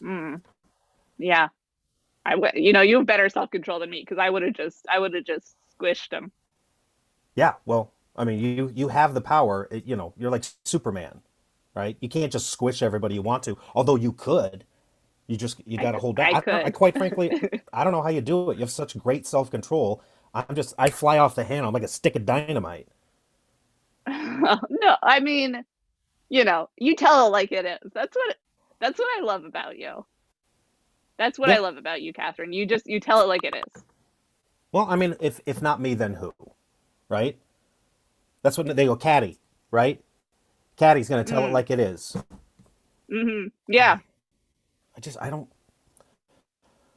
know if I want to be known for telling it like it is. I want to be known for something greater, right? Like you've got these just destructively beautiful hands, and people go to you with their problems, and it just, I'm sitting here wondering where I'm going. What's my road? Okay, let's unpack that a little bit. Let's unpack that. Okay. You know what? Why don't you get behind the bar? Okay. Why don't you make me a drink? Okay. Great. All right. Yeah. Here we go. You know what? I don't know a ton about I think drinks. that could be your gift. That could be your gift. Okay. Well, I mean, what do you want? What do you want me to make you? Hopefully something that has. Surprise me. Oh, okay. Here we go. No, go on. Hopefully something does what? Oh, I was going to say something that hopefully has the ingredients in the name because I don't know a lot about drinks. Okay. So gin and tonic I could figure out, but if you said, Hawaiian Sunset. That's not a surprise. You just told me, but that's great. I don't know. I mean, I'm not making you a gin and tonic. I'm going to surprise myself. Oh, okay. Okay. So I'm just going to let inspiration make the drink, right? You're creative, I think. You're a very creative person. That's what I got a lot in high school, and I never capitalized on that. I sort of got not too late. Well, I mean, there's creative and then there's creative, right? I mean, people that create websites are creative. That's true. I bet you could create a website if you wanted. Oh, Is that what you want? Is that what you want, Caddy? Why would I create a website? What kind of website would I create? See, this is my problem, Caddy. You're throwing up roadblocks. Angela's being nice enough to help me here, and I'm just throwing up roadblocks. I'm the bricklayer, right? I'm just bricking up a wall. Creative. Walls. Creative. Thank you. Well, here's your drink. Thank you so much. It's everything I could find behind the bar in a glass. Okay. So, I have no idea what it's going to taste like. Huh? Oh. No. See, I just failed at bartending. You know what? Everybody, it's your first time. Yeah. I got to cut myself some slack. Tell me about when you were in high school. Like, what was? Why did everyone say you were creative? Like, what was your thing? What was your spark? Well, I did a lot of pranks on people. Everybody said I was really creative in the types of pranks I pulled on people. You do pranks. You do pranks all the time. Oh my God, that reminds me. Yeah, like last week, I was like, oh, I got another appointment. Oh man, I was ready to go home, but then someone booked a surprise, and then I got there. It was you with like the little glasses, the Groucho Marx glasses. That was hilarious. And it was a great massage. It was like a prank massage, Yeah. The other day, my friend, have I introduced you to my friend Baron? Have you met Baron? Aaron. Why would I know? What is tall? Well, short? He's very, very tall, like 6'6". Okay. I know. Very deep voice. I know this guy. Okay. Yeah. So I picked the lock to his apartment and I stood in his shower for like 4 hours until he got home. And then I just like jumped on top of him and started screaming, "I'm going to kill you. I'm going to kill you." And then he freaked out. And then I just said, "Hey, surprise. It's Caddy." It was great. I love that. Some people would say that's borderline harassment, but I think that's fun. Can you harass somebody that you're best friends with? I don't know the legal. That's a good point. I'm not a legal. I mean, I've never seen Gail and Oprah harassing each other, so I'm gonna say no. I mean, I don't know what I could do to harass you, right? You couldn't harass me because we're best friends. Feeding me, making me drink this terrible drink. Now don't do that. Don't do that, Angela. You wanted me to make a drink. Oh, yeah. Gosh. See, not only do you have these massively strong hands, you just you have this wit about you. Like everybody loves you. You're at parties, you're in a corner, you just talk, you can talk to, you could talk to, a scientist, you could talk to a Nobel Prize winner, you could talk to a bricklayer. Like Oprah. You are like just, Oprah. Oh my And you gosh. get people to open up to you, which is amazing because I just close people down, I get No, that's not true. no. That's not true. Well, I think you're being nice, but remember Janelle's party, the pool party? Oh, I mean, that was was yeah, bad. That was bad. yeah. I mean, to be fair, you know, you probably shouldn't have like pretended to be a corpse in her pool. Yeah. Well, I mean, I've been She learning didn't. She didn't love that. Well, I'd been working on holding my breath, for months. I got a Yeah, book, for that's the kind of dedication that I love about you. You and were dedicated. yeah, and I got it up to 7.5 minutes. So I figured, where am I ever going to use this skill? So Janelle's pool party, perfect. I fake hitting my head, I collapse into the pool, and I just hold my breath. And it I mean, was funny later. At the time, it was scary, but it was funny later.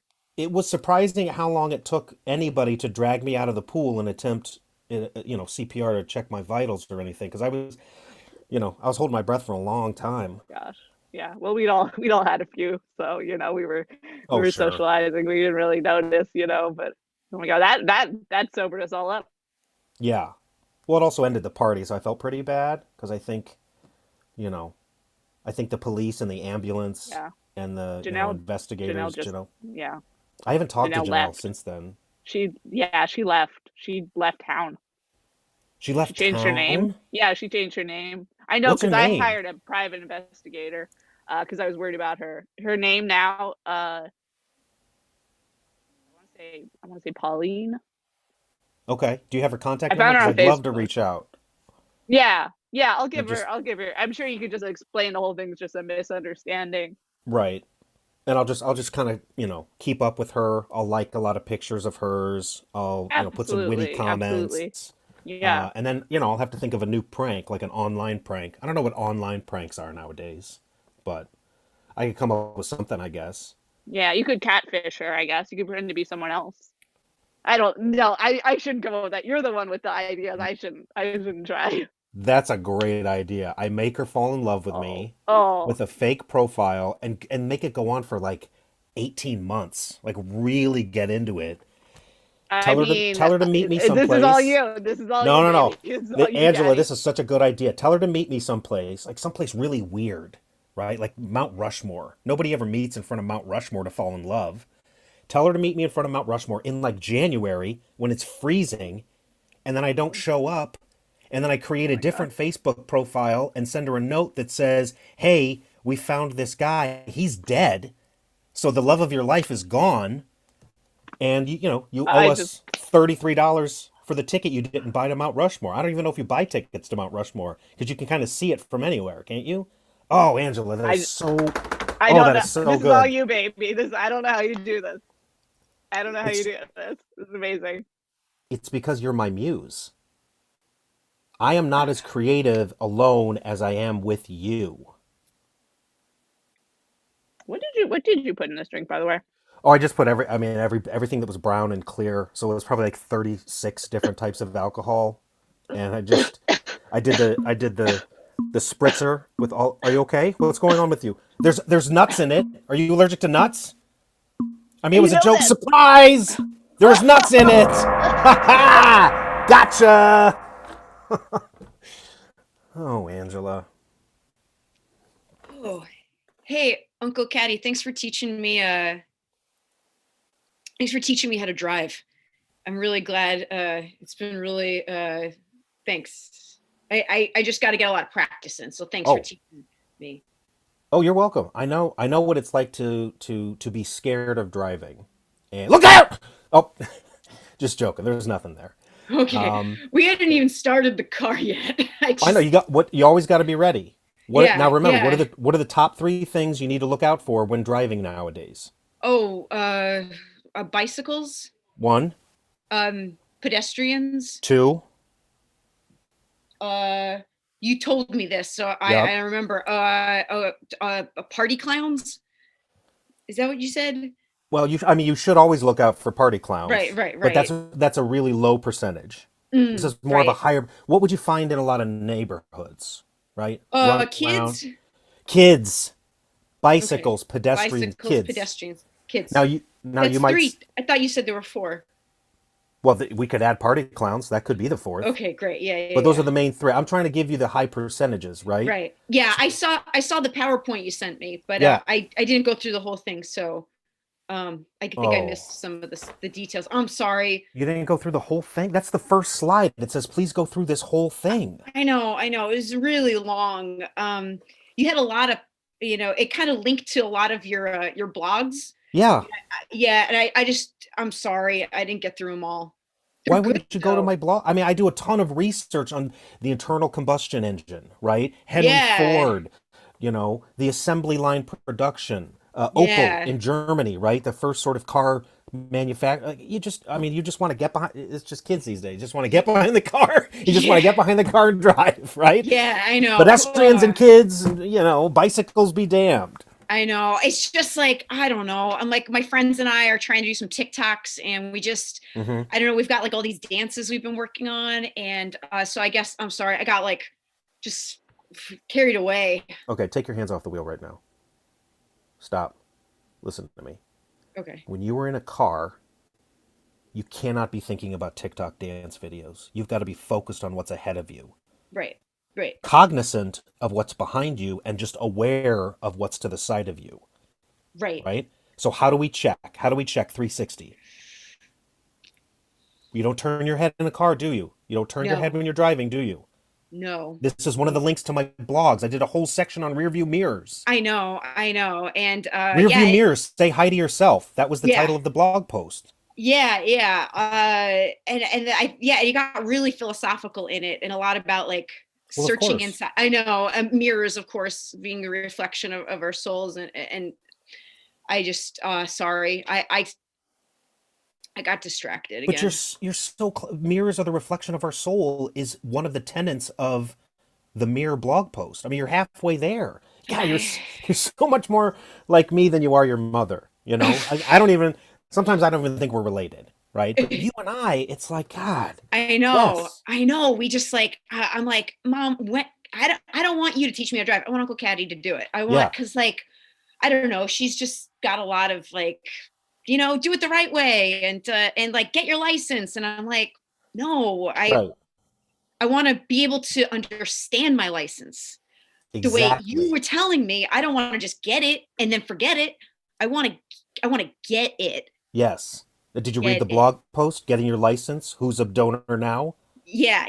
And I'm going to be an organ donor.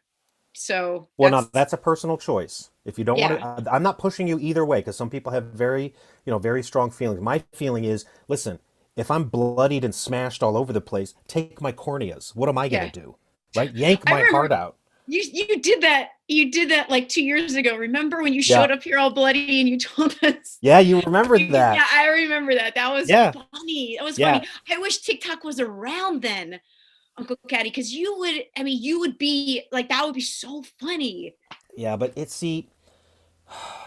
a good prank is appreciated in the moment, and I don't think it can translate in video. Yeah. Right? Yeah. I mean, it was our parents, your grandparents' 55th wedding anniversary. They were renewing their vows with a minister that came over. I'm late. Everybody's going, "Where's Uncle Caddy? Where's Uncle Caddy?" I knock on the door. Complete bloody mess. Eyes hanging out, screaming, "What am I going to do now? Somebody don't, take my organs." Yeah. And you were like, the corneas. And I was like, oh man, so good. So good. Well, you were the first one that picked up that it was a prank, which I love you for. Oh man, I knew it. And you know what? I've been trying in school with my friends. I've been trying, like, we do TikTok dance moves, but also I've been trying some pranks out. Really? Lay a prank on me. What's a prank you've done? Okay. The blood, I was like, blood's good, but what else? And so I got some like sausages and meats from the butcher. Smart. Yeah. And I put them in my like sweatshirt.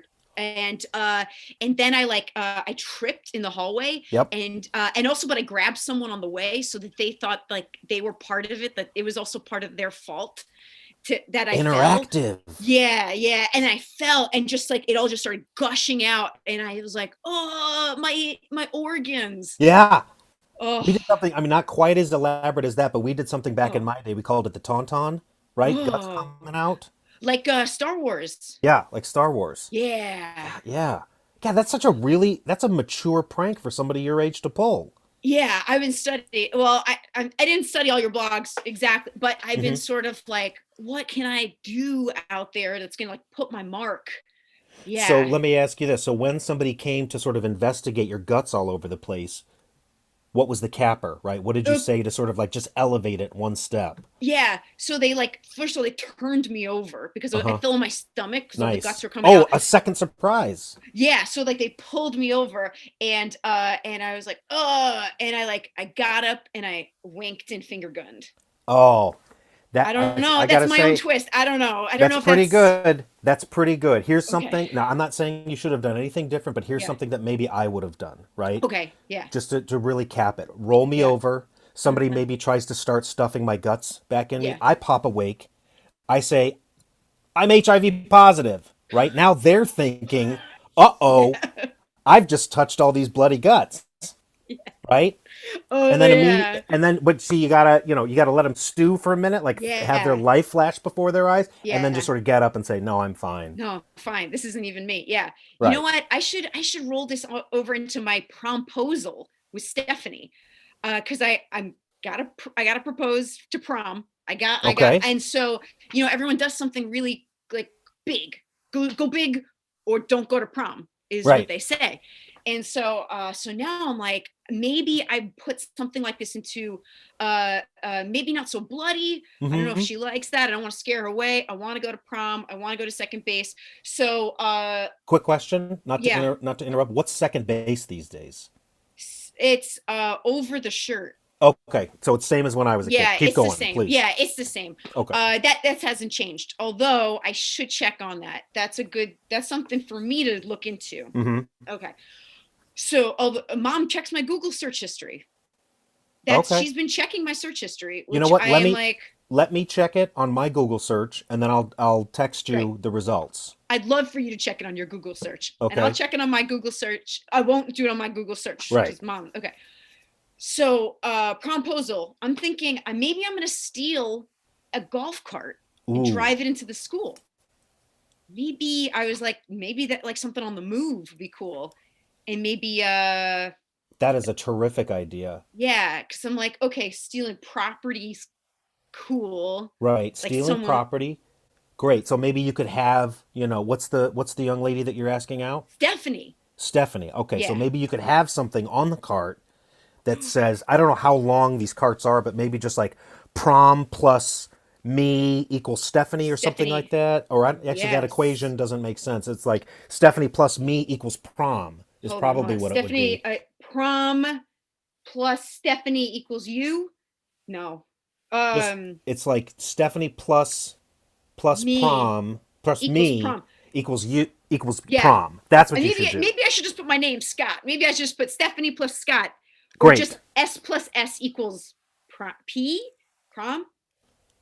SS plus. I think Stephanie plus Scott equals prom is probably the way to go. Okay. And then should I hit a deer on the way? I mean, you could. The problem with those is they're very erratic. So try to, but don't make the success or failure of your prom ask based on the deer. Right. Which is actually something that I have to tell you is that I'm HIV positive. And that's. There's a party clown. Oh.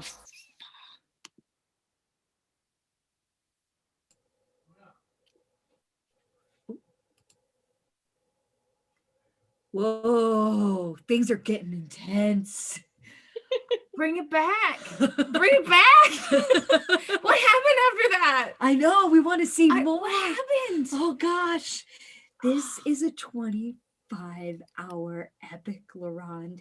We are coming down the home stretch. Stacy is spinning in a chair. I can't even get all the way around because I'm too weak and tired. We have been laughing this entire time. Everybody has been such a great source of energy, such a great source of love and connection. And I think for, Kristen and I both are addicts of improv festivals and travel many times a year, each of us, to festivals, certainly around North America, and camps, including Camp Utopia. It's another thing we didn't mention that has been hugely supportive of us. We both have taught there, your counselor there. Yeah, huge source of community, improv community. Yeah. And that's, I think that's just been the best part about this whole thing is somebody, Ken Lawson from Vancouver, just sent a message about feeling like being part of something bigger again.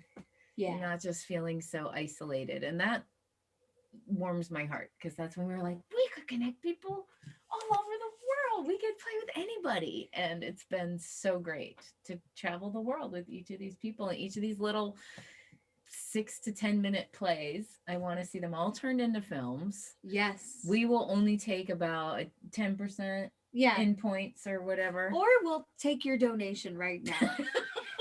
If you can. Give to Curious Comedy Theater. Many of you have already done so. And for that, we say thank you. But the biggest group of people that we have to thank this time around are volunteers. Wow. Wow, wow, wow. There have been people here at Curious who have plugged away to make this thing happen. There's a note in improv that you sometimes hear. It's like putting together a Boeing 757 midair. And that is what has happened here so far. For sure. We are learning as we go. We are growing as we go. We've never done this before. We've had to reinvent everything this year. When you first start a company, or organization, it's like everything you do is for the first time. And so you have all that figuring out to do on how you do it. And then over time, you smooth out those systems. And it's taken us 12 years to get to where we were. And then all of a sudden, everything we do is pretty much brand new. And this is one of those things. And everyone's been so helpful. And you always remember your first. It's true. This is our first. It is. It's so amazing. And it's been a massive snowstorm for those of you who don't know, which never, I know you're all like, whatever, snow, because you have real snow where you are. But we get snow once a year, if at all. And when we do, when it's any sizable, it's ice. There are people, it'll be this much ice for 2 weeks before it melts. So Kristen, I just want you all to know, has now committed to live here for 2 weeks because she's not going to be able to get back down that hill. And she did that for Curious. And if she could do that for Curious, you can make a donation.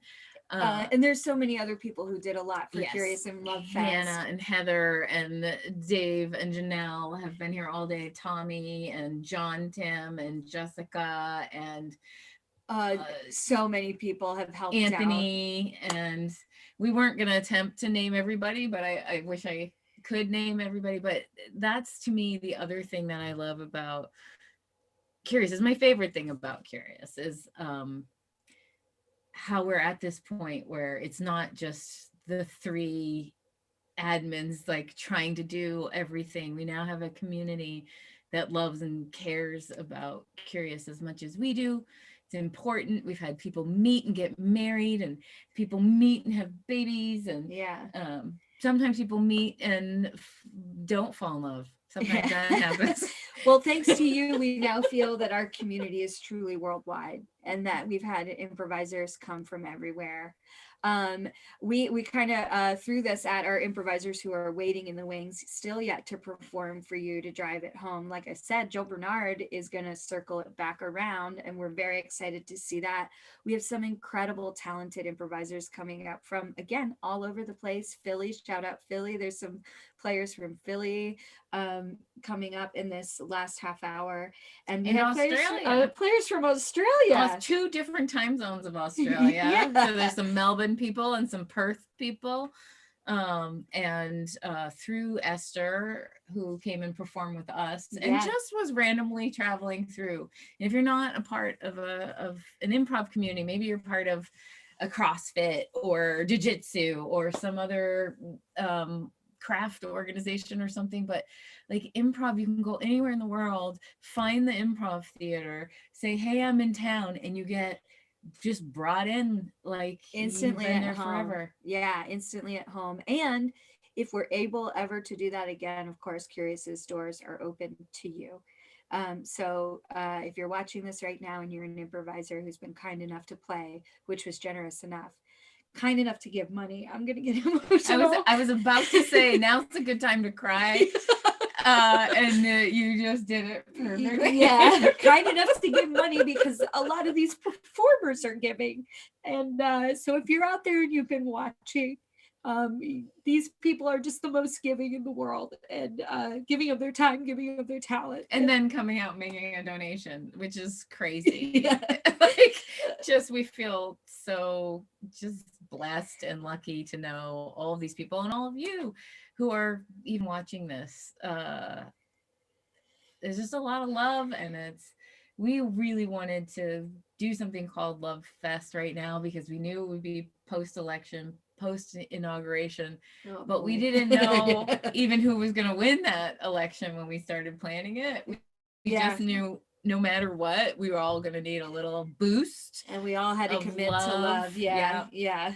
And that was a very easy thing to do, because I think everybody's feeling it. I mean, not just the social and political antagonistic climate that we have been in, but obviously this isolating and stressful, we were just talking about everybody's like shoulders are up by their ears. Like it's a stress to me that I can't get my hair done the way that I have to do this show. Like, and we recognize that people are out there dealing with a lot of stuff. Totally. And so the positivity that improv but that's what I mean, brings. whether it's like from there to every person I know has some other layer of personal challenges going on. Like it's pandemic, it's election, it's cultural stress, and then their own lives, kids at home. Like, so I just, what I'm trying to say, not eloquently, I'm trying to say it eloquently, but I'm not succeeding because I've slept an hour. Is how important it is to me that improv provides our community with an example of adults getting along with one another, accepting each other, saying yes to one another, and just interacting with joy with one another. Yeah. That's my favorite thing. Amazing. Yeah. So we have some incredible improv still coming your way. We're going to finish out this last half hour incredibly. And I don't know what else and to say. Also, and if you have made a donation, thank you. And if you can't right now because you have your own 10 million things going on, please just subscribe or follow us or share stuff. And we're about to go into this year with a digital mindset. We're going to be creating a lot of shows and sketches and our classes. Sign up for a class. There's short ones, long ones. So if you just want to try free class, I can't believe I haven't said classes start in March. So when's the next free improv? Next free improv is actually coming right up. It's 22nd, 23rd, and 24th. So if you're around on a Monday, Tuesday, or Wednesday and want to take a free class, come check out a free intro to improv class with Curious. We just thank you. We can't thank you enough. Some of you are pushing us closer to our goal in this last half hour with your donations. And we're really thankful for that. So we are going to go back to the performers. Megan has been waiting in the wings. Thank you, Megan, for waiting. And this is our last hour and a half. Yeah, last half hour actually, hour and a half. Last hour and a half. Thank you so much. What is you can time? nap for an hour and then come back for what is time? So here comes up Megan and Oliver to do some improv for you. Let's have it happen. Just go. Yeah, here we go. Oh, okay.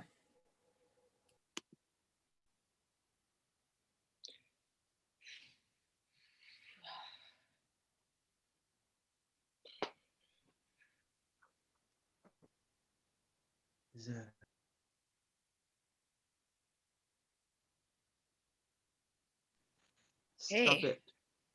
What? Somebody keeps on trying to call me. Somebody keeps on trying to no. call me, and I didn't put it on Do Not Disturb. So I'm asking them to stop it. Oh man, that happens to me all the time. Yeah, because my mom, well, I'm trying to get the new iPhone. My mom says no. So my phone's doing all kinds of weird things. Yeah, they're not made to last past 3 years. My battery doesn't last the way that it used to. Sometimes the cold drains it. The cold, they're not made to last forever or in the cold, especially not in the cold. Yeah. And I'm like, Mom, I gotta get it new every time there's a new phone, I gotta get it, Mom. And Every time there's a new phone. Oh, man. If I don't have a new phone, every time a new phone comes out, if I don't have a new phone, I'm left behind. I'm at the bottom of my class. Oh my gosh. And just the ridicule that I'm going to get. And I don't have my driver's license. I failed my test. So I can't it's like I gotta rely on the public transit system. You failed it? Yeah, I failed. I didn't tell you. But you're so good. Yeah, I know. You're so good though. Yeah, I know. I'm so I'm focused, but I also have awareness. Yeah. Focus, but you have awareness. And it's like when I'm trying to talk to you, you're always like, 1 second, I need to pay attention to the road. Like you're very responsible. You're a responsible driver. Yeah, I know. I got a little rattled and I had some stuff in my head. I couldn't get out of it. But I mean, when it rolls around next time, it's us. It's okay. There will be another one. Yeah. Thanks. I know. There will be another one. Yeah. There'll be another one. I'm sorry. Is it still there? What's rattling my head? Rattling around. It's always kind of there. It'll always. It's just it's always kind of just there. Yeah, but once I get it, we're gonna go and we're gonna go down to the 7-Eleven. We're gonna get some coffee, some big coffees, and we're just gonna hang out. My mom says I probably shouldn't have coffee. No, it's okay. It's but I'm just so hyperactive already kind of thing that she's like, I think you're a 12-year-old with a heart attack. That's what she said. Yeah. Yeah, definitely. Oh, moms. Oh, gosh. Well, it's cool we could be friends. She lets you hang out with the 16. I hate moms sometimes. I hate my mom. Yeah, I know. Me too. My mom is like, she's just like, you gotta come home at this time, and why don't you do your homework? And I'm like, get to it. What does this time mean? What is this time compared to all the other times that you could be home? It's so dumb. It's so dumb. It's so dumb. Oh, is your dad still making you do going down to his shop and make fixing stuff? Those laundry fixing stuff. He started on machines? gun drills. He started on gun drills. He's making me open up and clean his guns and then put them back together in a specific amount of time. He's made me do gun drills. And it's like I feel like I'm in one of those movies where they're training for something, except what am I training for? I'm 12 years old. I'm 12 years old. Yeah. Well, your dad's got that underground bunker still, right? Yeah. Yeah, that's where we do it. Yeah. It's kind of cool to have a bunker to myself though. It's cool. That I'm not gonna lie, that bunker is awesome. But gun drills, yeah, I'll come over. Come over playing the bunker. I want to check it out. Yeah. I want to check it out. Yeah. Oh, now my calls are coming in. Did you hear that? Did you hear that? But that was like a chip. That's why I need the new phone. That's why I need the new phone. Yeah, because new phones, they know when you're busy. They know when you're busy. Yeah. I like that. I like that phones know more about me. Yeah. You know what? I don't care if, someone knows my information. It's out there. Have at it. Have at my information. If it helps you. Have at it. If it helps you in your life, fine. You have it. All I want to do is help people. Yeah. Me too. Ultimately, I never asked this of you. What? What do you want to be when you grow up? Oh. Wow, we never had that talk. I'm sorry, if it's too personal, then that's fine. No. I don't even care. I don't even care. I'm good. You're 12-year-old, I'm a 16-year-old. We are friends. And this is the kind of conversation we should be having. We should be able to open up to each other. Age is just a number. I know. I want to be a marine biologist. I want to be in the water. Like a Jacques Cousteau? Yeah. I got like a beanie and some striped shirts. Yeah, that's what I'm gonna do. That's so cool. Yeah. That's so cool. I know I want to help people. I want to be a doctor, but maybe I could be a doctor by the sea. Oh, sea doctor. Yeah. You take care of the animals, I take care of the people. That's right. Oh my God. We could have a hospital for people and fish. And fish? I like that. I've always felt like a fish. Yeah. I know. Yeah. Well, you're so good at swimming.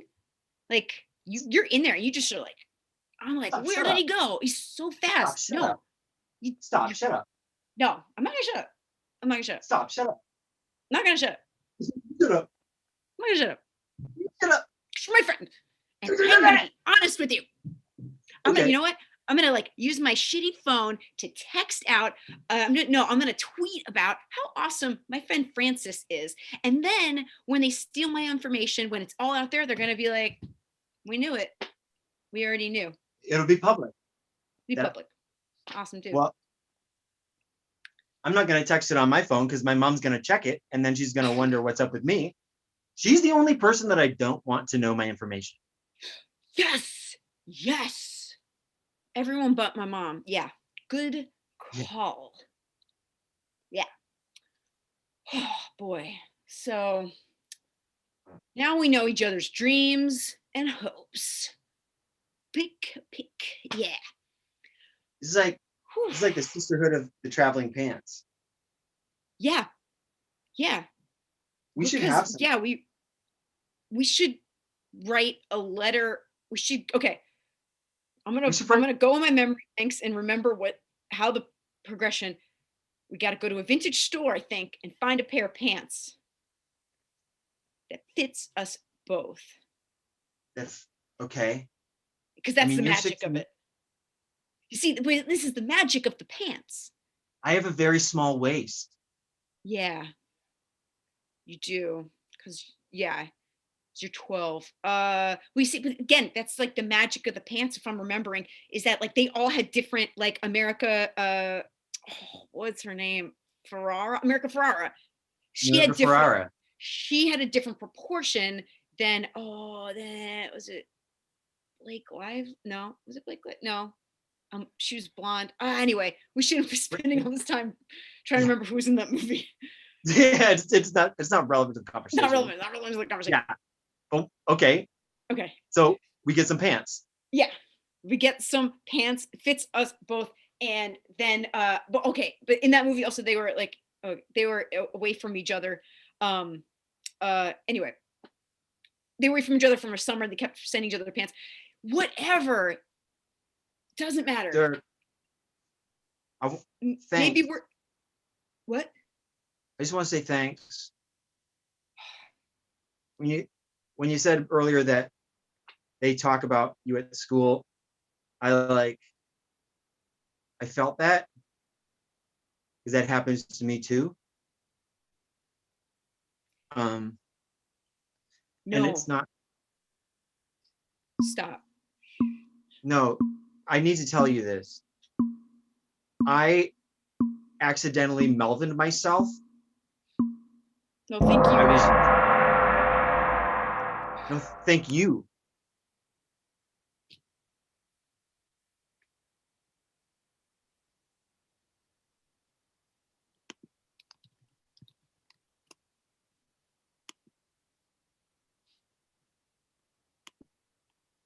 Yeah, I didn't know what to bring. I'm very sorry. So I brought a can of beets. I read that Okay. it's a warm bunker present to bring to someone.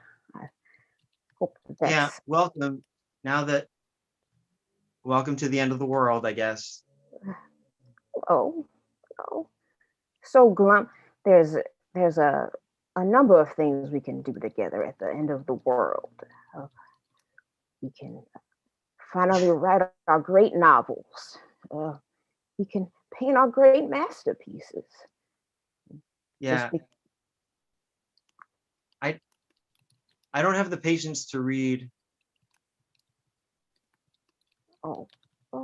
I'm glad you came though. I'm glad you're here. Yeah. It would be nice to have someone. Letting me in. It's very dusty outside. Terrible to breathe. Yeah, my dad never used to take care of it. He he was never into the whole dusting thing. Oh, well, it looks very fine to me. You're holding up well. Your biceps look very nice. I can see you using the weights. That's a great way to exercise your mental energy. Stop it. The crates are arranged in a very feng shui fashion. I feel good energy from this particular corner. Yeah, I did that so I could make forts with them. That's very creative. You have the mind of an urban planner, but in a much smaller space. That's what you have to do. I'm sorry can I say this? It's kind of weird interacting with you, Grandma, without Mom and Dad. Like, when the plane engine fell on them because the world was ending, I figured it'd be kind of simple to be here on my own, but then I remembered it's like, oh yeah, Grandma's coming. And they've always kind of been a buffer between us.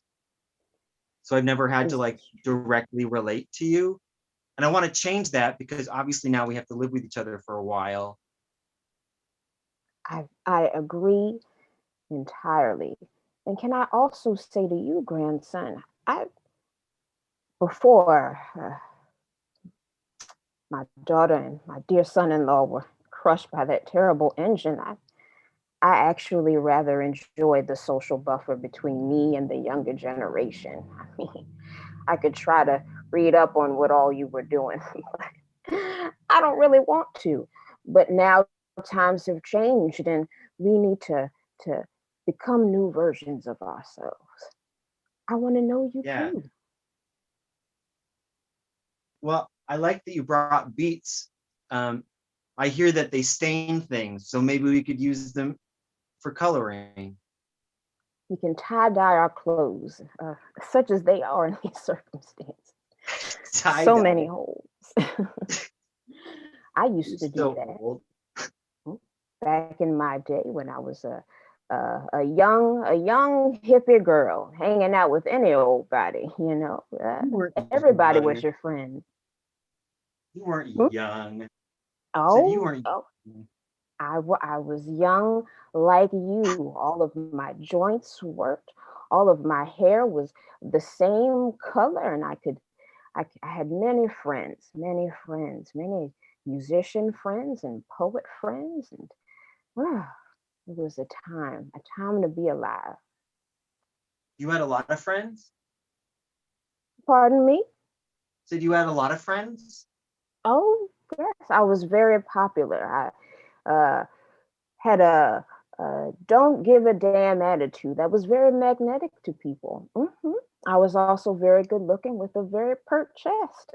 It attracted all sorts of folks. Ew. I'm sure you have. Stop it. Ew. Just trying to share. One day you'll think back No, I'm finally on the. sorry. I'm sorry. I don't want to see you to remember you as a sexual being. That's all. Oh, well. I don't know. Is it just it's just me? I mean, it might just be you. Other people do enjoy it, but as I said before, I'm not usually talking to you, my grandson. I'm just making friends at the home or at the Aldi or at the movie theater. But that doesn't matter. Maybe it would help if you imagine yourself when you're old. What do you look like when you're my age? What am I gonna look like when I'm your age? It's gonna happen unless another plane engine falls, which Lord, please don't let it fall. I think I'm gonna have like gray here and then like little speckled things here. I just always see like George Clooney and I'm like, I want to be a silver fox. That's what I'd like to be. That's what because then they're the kind of people that you like think of a little bit sexually when they're older. That you can because they're, it's like it with the gray and like but just a little bit of gray. Yeah, that's who I want to be. Well, just some wisdom from this side of the hill. Scoring a Clooney look is, that's like winning the lottery, not one of those small local lotteries, like one of those billions and billions and billions of dollar lotteries, which is to say it's very rare. And I'm not entirely sure that all of the proper genes run on your father's side of the family, but who knows? Who knows? We can dream in this bunker. We can dream in the bunker. We have all the time. I know. It seems so long. Just thinking about it is hurting me. To be alone in a house in a bunker with not even windows for like with one other person for months, what, years? Years to me are so much more than to you because of the percentages of our ages. Oh. Well, if you think about it this way, the pre-apocalypse, loneliness was still a pandemic condition before the world actually physically blew up. Lots of people were still living on their own anyway, even when the world was populated. In a way, the style that we're living now is an inspiration of our previously lost existence. Did that help? I guess so. There's one person that I wish could be here. Who's that? Mom and Dad ever tell you about Dirk? Dirk? No, tell me about Dirk. He was my older friend. I felt like he was the only one who really got me, even though he was older than me. If he showed up, I'd let him in. It's very sweet. You can talk to Dirk still. Create an imaginary friend. Create a whole world with Dirk. Imaginary friend? I thought those were something that old people only had because now we have telephones. Well, some old people like the old style, and the young people can have their phones. Everything at their fingertips. How things change in such a short time. Would you also like some Fireball? I have it in my pocket down here. I didn't think it would be appropriate to offer it first instead of the cinnamon hearts one. I'm sorry, son. Is that the cinnamon hearts one? It is, absolutely. I mean, might as well break you in.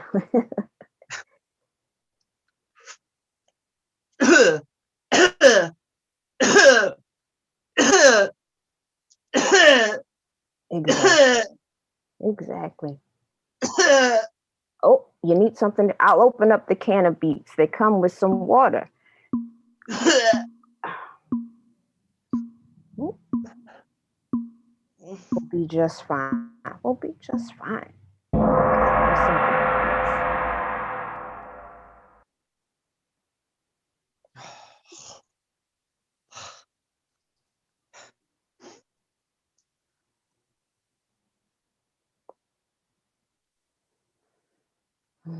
I'm glad you came, Grandma. Glad to. You have a. I know we don't have. Huh? No, I was just gonna say you have a long gaze like your grandfather. You remind me of him very much. Oh yeah. Was he neat? Very neat. Hey, cheers to the bunker days, my sweet, sweet love, Brienne. Oh, Brienne, you have your Fireball, right? Oh, I'm so sorry. Oh, let me pour you some. Let me pour you some. Hold on. Oh, right. Don't you dare worry. Look, I heard it was your favorite. It is my favorite. So anyway, like I was saying, it's been so wonderful to get to know you over these last few weeks. I mean, it's such a blessing to have such good company in this gorgeous bunker. I was very surprised to run into you in that burnout supermarket, but I'm so glad that I did. I'm so glad. I feel the same exact way. For so many years, I tend to run with a younger crowd. Your grandson was nice and all. Yeah. But when he introduced me to Aldi, he introduced me to you.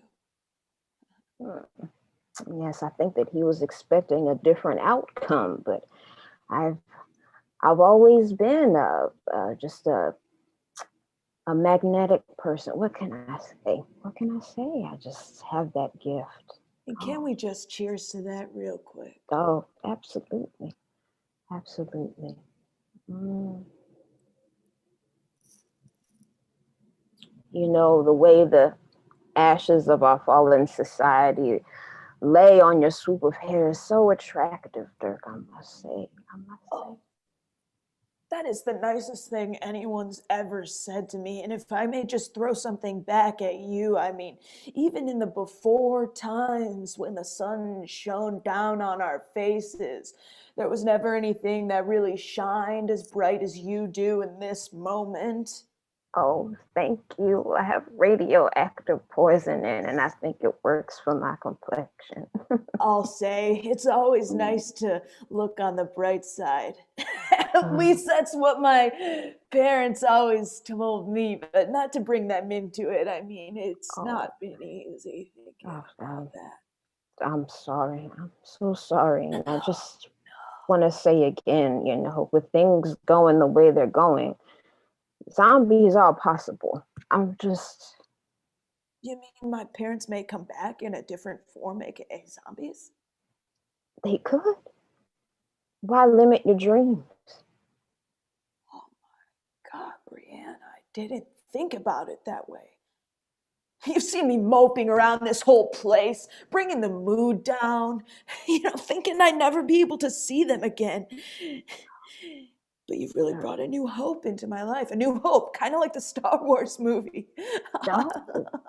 Yeah, Dirk, don't be so hard on yourself. You can be down when you need to be. You can be up when you need to be. It's a Yeah, strange true. time. It is a strange time. I do feel like I've been pretty good about showing my emotions. You know, I didn't tell this to many people, but when the news cycles started happening that the whole, world was going to end, I found a therapist. Just online, but BetterHelp.com really kind of helped me find my emotional side. I admire that so much. So many people in my age group just thought, oh, mental health, schmental health. I'll just take everything I'm suppressing to the grave. But you're so vulnerable, Dirk. You're so open. I just find that terribly refreshing.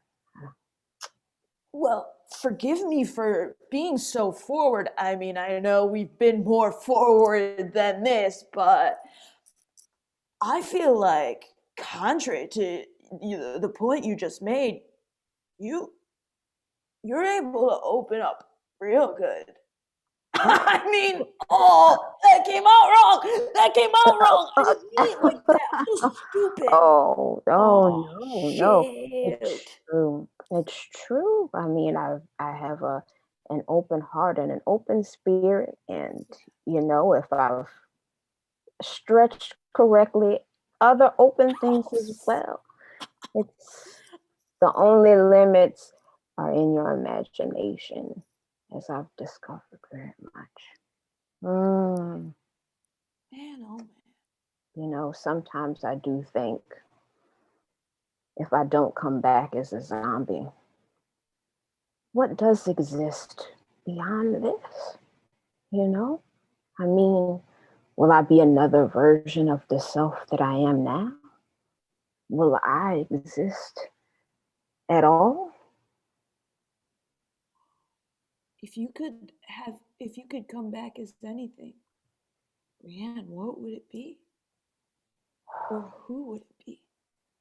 I'm gonna need some more Fireball for this. I think that I'd like to come back as someone from a different planet.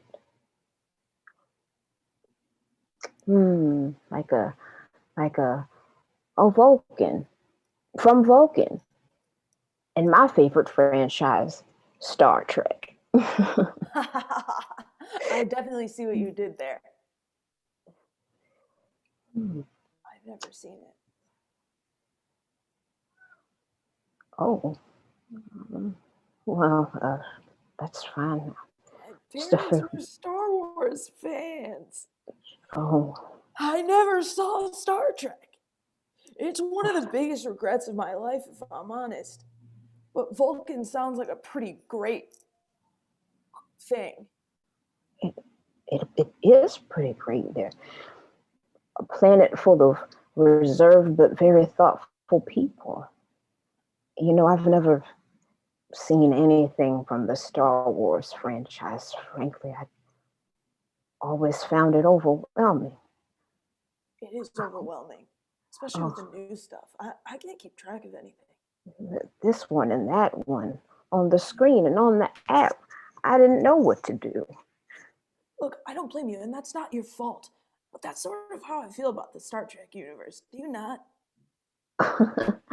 I mean, certainly it's more cohesive and linear thing that's able to be followed at Star Wars. It's, I don't know, a little campy from time to time, don't you think? Yeah, it does. It totally seems that way. And if I'm thinking about it, I mean, you've got the Vulcans. They sound a whole heck of a lot like the Mandalorians, if I'm not mistaken. Oh, one day I will look up that word in the dictionary to know precisely what it means. But today isn't that day. The one book we have, a dictionary. Very helpful for finding good words to put in the letters to people that may or may not still exist. And look, if there's ever a generation that's born after this one, that survives after the whole, end of the world thing, they'll be able to read our letters and know that the dictionary really did come in handy. I feel so dumb for having to look up the word apothecary the other day, but So, I mean, hey, look it up if you want to. I had to look up the word about the other day because I just kept saying about, about, about. Is it a word anymore? Is that I how can't you tell. say it even? I can't tell. What is language? English? French? Spanish? Where is it? Where is it all going? What is the point of speaking? Yes, we've been in this bunker for so many years now that language really doesn't mean anything. And who even knows if about is pronounced about? I mean, we could look in the dictionary and see how it's pronounced, but how do we know that's right? How do we know it's not a lie?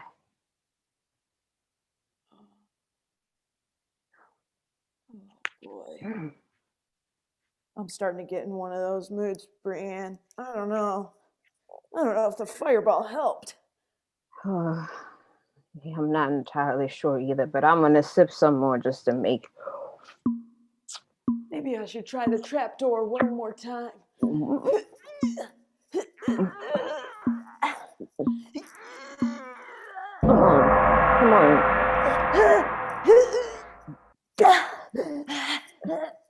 I feel something moving. Oh, no. Huh? Oh. Oh. Ah! Wait. Oh my gosh, Dirk. Oh, wow. Whoa. Brody, is Dirk. that you? Dirk, I didn't know that you shopped at this burnt down Aldi.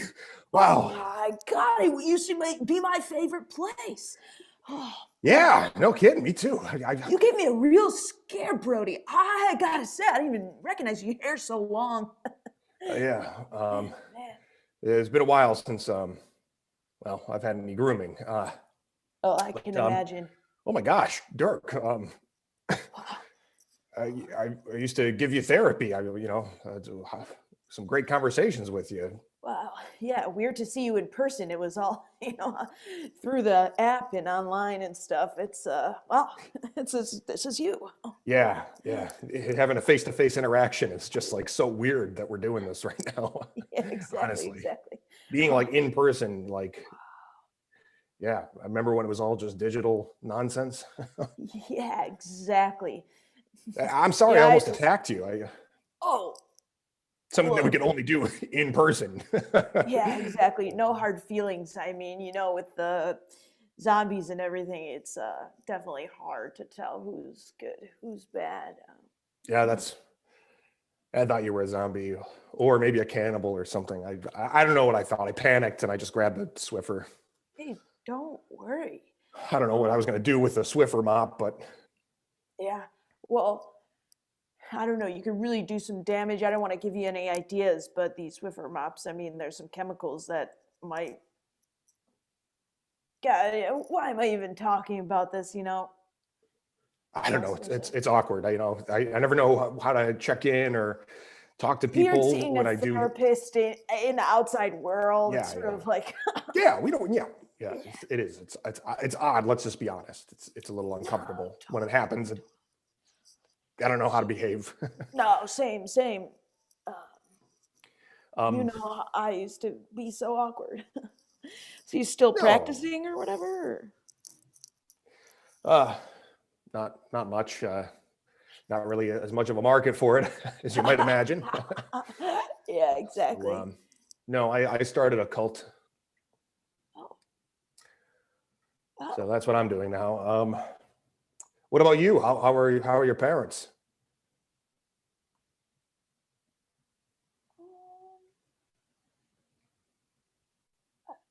No, you don't have to answer that. This is why it's so awkward. I haven't seen anybody. You don't want to just say, hey, is everyone that you know alive or not? Do you lead with that? Do you break the ice with that? Exactly. And you're like, well, you don't want to assume that they died because there are still people who are alive, of course. Yes, and lucky for them. Yeah. Wow. But I feel I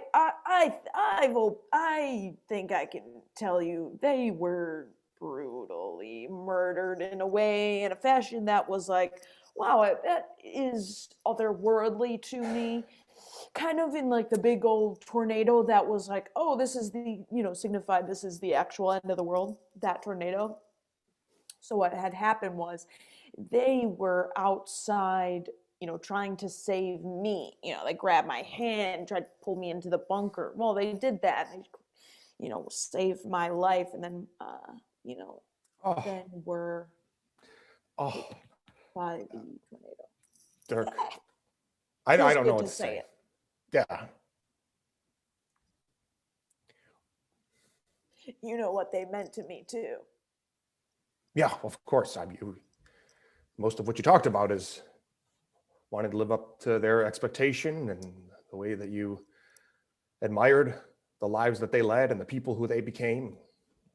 Well, I'm sure you've made them proud, Dirk. Yeah. I have a feeling that they're going to be coming back as zombies. Wait, I feel like I never asked you anything. I mean... Well, yeah, that's usually the way it is in therapy, all right? You get conditioned to that. Exactly. I mean, I guess I see that you're a fan of Pringles too, but I don't really know much besides that. Yeah, we're lucky we don't have to fight each other for it, right? Exactly. Not yet, at least. Yeah.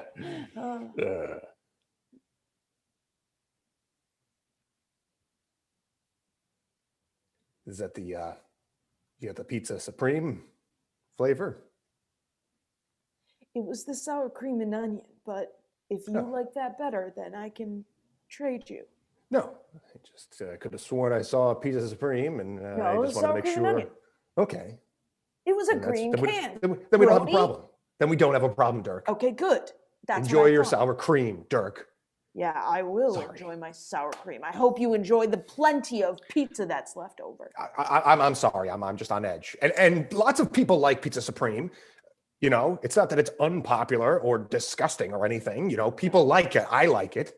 It's a good flavor. Of course. So yeah.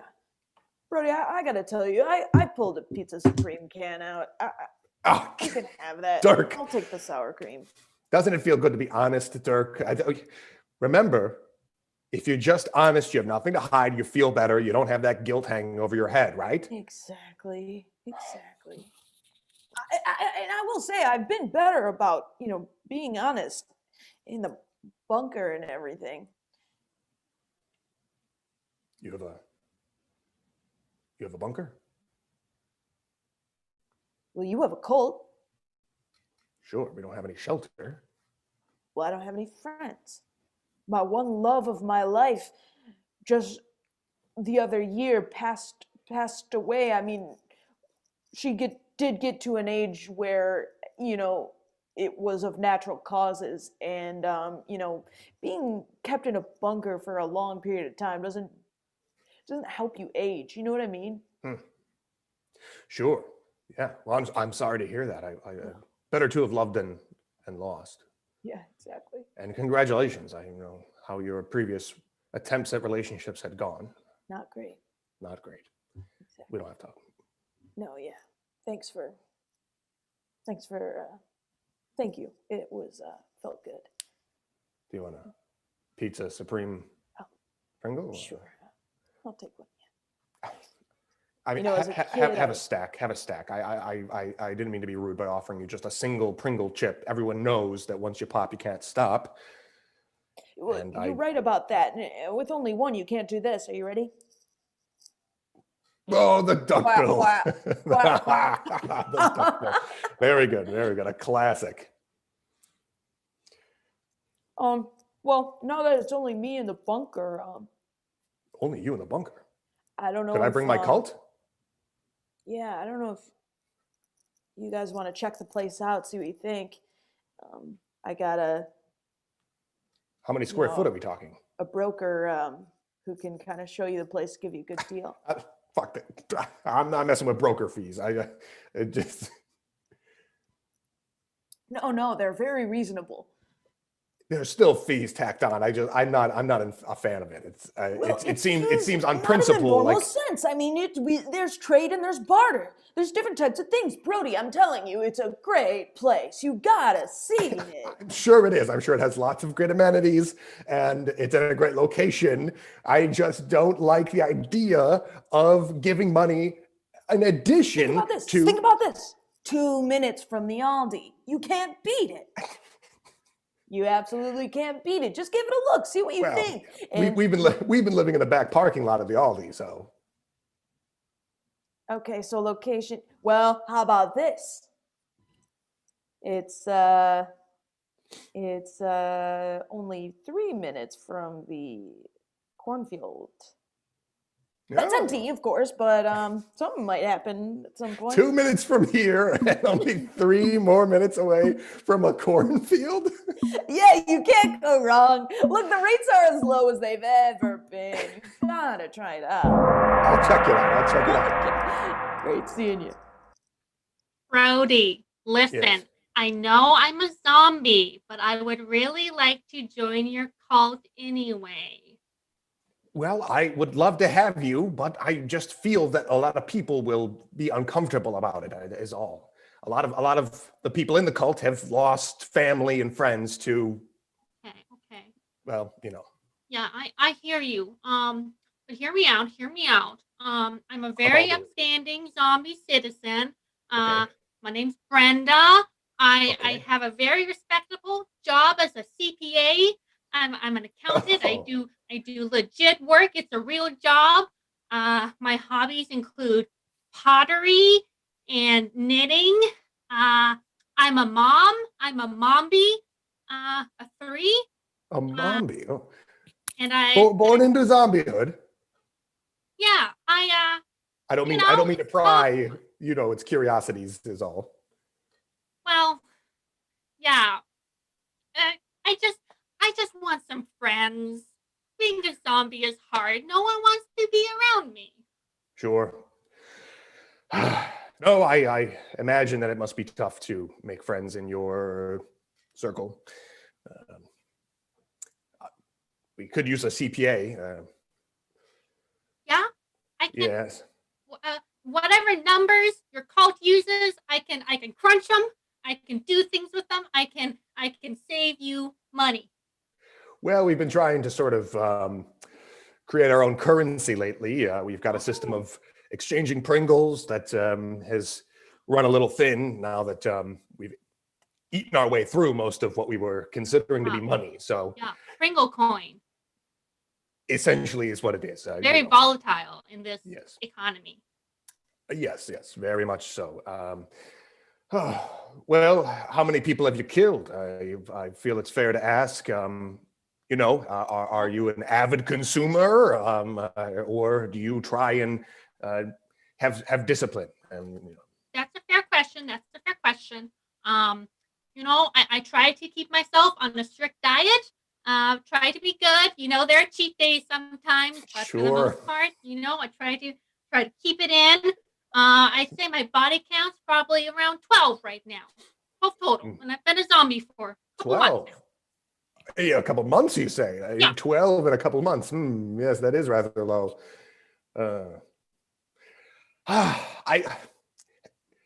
I don't know, Brenda. And the kids are they trained or are they still in those unbridled hunger years? Well, they're potty trained. They get a little snacky sometimes, but I always carry a few fingers in my purse just in case. So that way they don't go after anyone who's still alive. I just pick those up for them, and it takes the edge right off their hunger. Yes, that would make sense. I suppose that's a good method, and good on you for being so responsible and considerate. Seems like a win-win for the kids. Yeah, it's hard to find a good school for them, but I'm hoping maybe some other people in the cult have some kids and maybe we can have some play dates. I don't know. I don't know. Sure. I'm open to it, Brenda. I really am. And I just don't want people to doubt my judgment as a cult leader. Sure. I have to maintain the appearance of having an impeccable track record for leading the group. Yeah. Yeah. You don't want to get a bad review on cult.com or something. No, just one can thank you. And Yeah. Well, how about this? What if I join, but like I ease them into it? Like maybe I put some makeup on or something and like a big hat with a brim, and maybe they'll be like, she's not a zombie. It's cool. It's cool. It's just Brenda. Then they'll be like, oh my gosh, we love her. you're missing a lot of skin is the thing. Yeah. Not that I have a problem with it. You look great. I just it's more than just a wig and makeup but that's okay. I wouldn't want you to hide who you are. I would hope to find a way that you could be who you are and still be accepted in the community. It just might take a little easing is all, Okay. Perhaps well, it does say something that we've been talking for this long and you haven't lunged at me or tried to eat my brains or even mention brains in the conversation. Yeah, I don't even say the B word. Sorry, Yeah, I didn't mean to do it myself. It's yes. Just something that I noticed, and to your credit, you seem just very well human is all. Oh, well, thank you. I really appreciate that, Brody. Yeah, I pride myself on having self-control and, just trying to do the best with what life gives you. Well, I'll tell you what. I'm going to go ahead and give you the all clear. Okay. I'll hold a meeting during one of our prayer hours, and I will explain to people that you were sent to us on what do you call it? A miracle. Yes. A miracle. I love it. I love it. That you will be the salvation between the human and zombie races, and we'll make good on that if that's okay with you. Yeah. I'll be a bridge. I'll be the connection between those two worlds, and I'll sign an NDA if you need me to, and I'll do your number thingies and your money things, and it'll be great. That would be great. Yes. Just depending on how people go, it may mean that we may have to marry is all. Not guaranteed, just if people start to question. All right. You're in. I'm in? You're in. Oh my God, I'm so excited. That is so dumb. So convinced by you. Of course. I mean, that's why we sent you. Yeah, because everyone thinks, well, if you're an accountant, then you can be trusted. You're charming. You're cute. Everyone likes you. Oh my gosh. You've got a little flappy flap. Little flap. Oh, thank you. Yeah, okay. Oh my gosh. Brody's brains are going to be that much more delicious than every other cult leader we've ever tasted. I was near enough that I could smell him, and I'm pretty sure those are me some really good brains, some good quality. To run a cult takes a lot of neurotransmitters firing all the time. I'm proud of you. I couldn't have done it without you, Lisa. You've really been helpful in getting me out there and helping me, trap innocent cult leaders into being eaten by zombies. It's great. Great. I got big plans for you. You've come so far. Thank Such you a so short much. space of time. Oh, you're welcome. You're welcome. But Lisa, do you ever think about getting back in the field? Oh, I have my role. I'm happy in my role. Yeah. Must get lonely being behind the desk all day doing all the, paper pushing. I'm not lonely. Who said I was lonely? Oh, it was a big assumption, Melissa. Oh, okay. Well, no, it's good if you're not lonely. It's just, a a lot of people are. It's an apocalypse, and I'm not lonely. Okay, okay, yeah, you're not lonely. That's great. That's great. You're not lonely. You're happy and successful, and you have everything you want in life. And I'm so happy for you. So after this job, I found another cult leader. Okay. Yeah. What's his name? Or her name? Their name is Ramble. Ramble. Oh, I've heard of Ramble. Ramble's good. Of course, I've heard of Ramble. Yeah. Yeah, I think you're ready for that. Really? Yeah. Oh, that's such a big honor. Ramble runs one of the biggest hero worship cults in the North area. There's something I want you to do though with Ramble. I don't think the accountant spiel is going to work. Okay. Yeah, I think it's got to be more compassion grounds. You know, you should take your kids. Okay, you take a kid, just like sob story, tragic backstory kind of deal. Yeah. Okay. I can do that. I can be pathetic and sad. Yeah. Yeah. Yeah. I'll dress my kid in rags and just have them cry and like dirt smeared everywhere. It'll be great. It'll be great. And you're happy to do that? Yeah, anything for you, Lisa.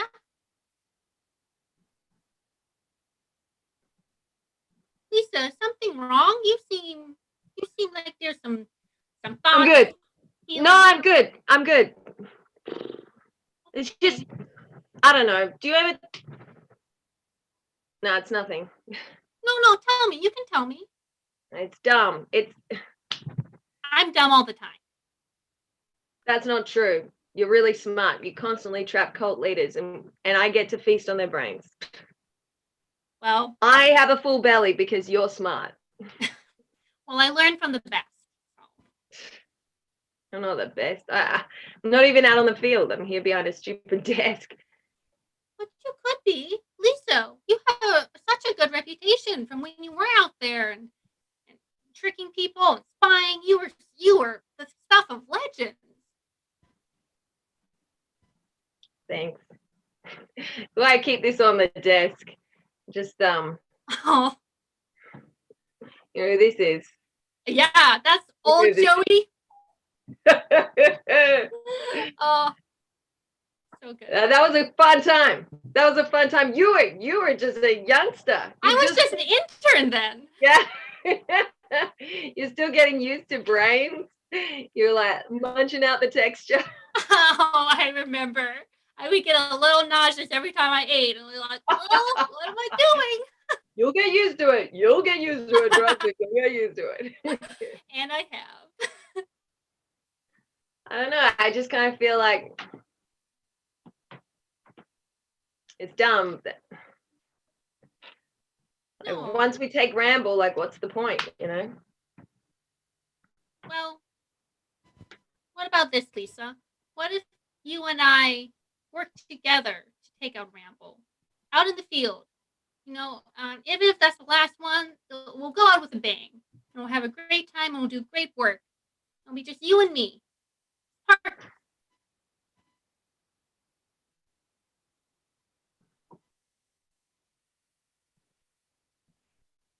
Yeah. Okay. If you want. I guess I would love nothing more. It would be my honor to have you. If I'm helping you out. Yes, of course. It's you're doing me a huge favor, really. Great. Thank you. Okay.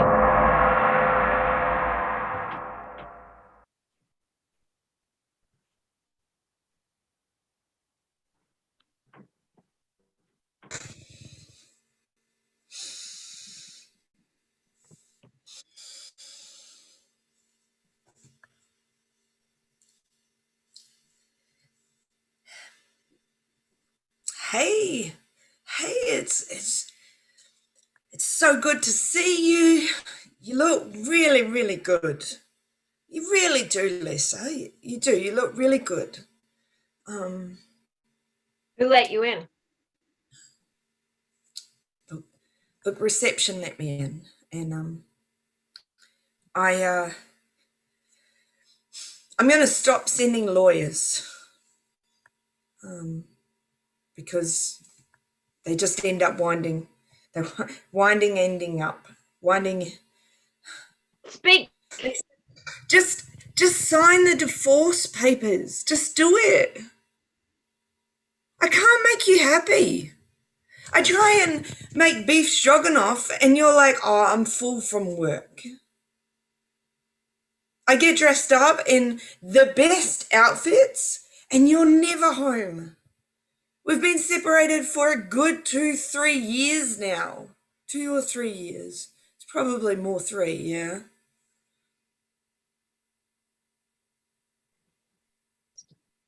Two years and 8 months. Yeah. That's a short time. That's a short period of time. You know, it's a short There's period a lot of time. administration involved.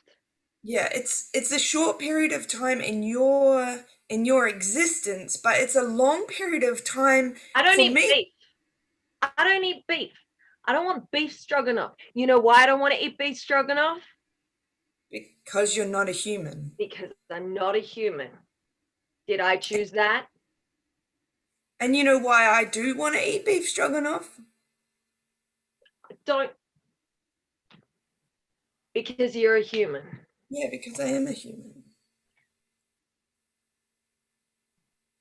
I didn't change you. I didn't do anything. And you want to stay that way? I let you stay that way. Yeah. And I was so grateful. You don't need to dress up. You don't need to dress up. I got skin falling off this face of mine. You don't need to remind me. I know, that's something I loved about you. It was, I don't know, I used to love cleaning out your skin in the bed afterwards.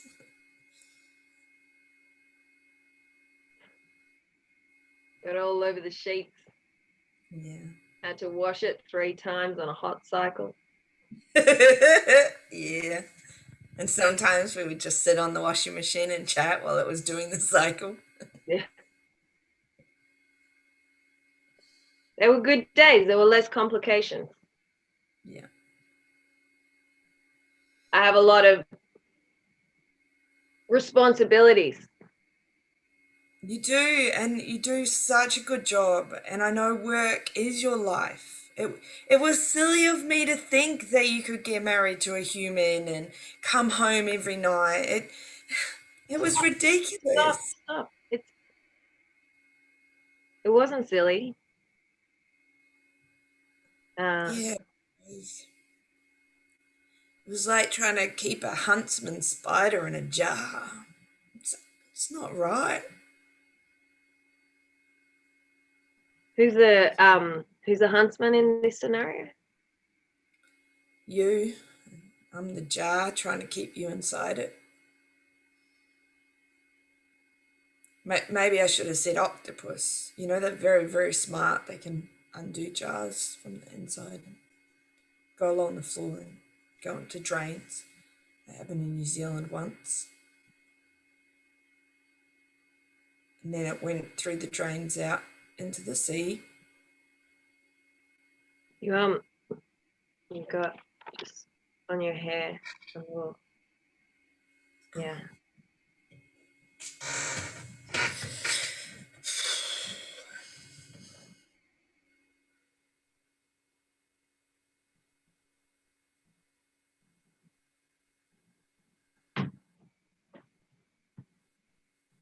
You don't have to rush off.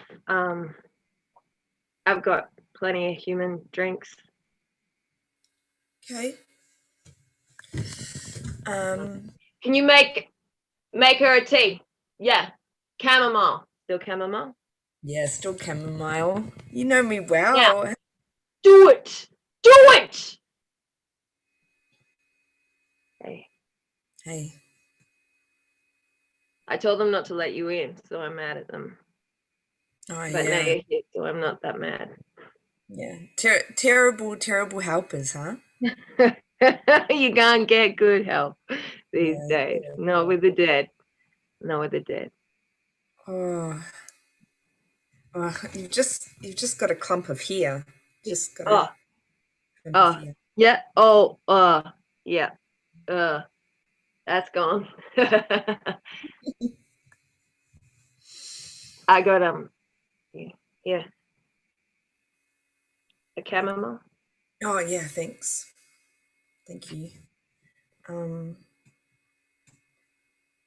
There was one thing that I wanted to do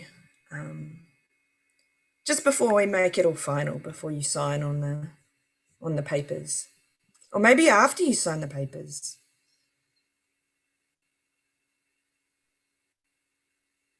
So I got your tea and you still want to do the paper thing? Yeah, I still want to do the paper thing. But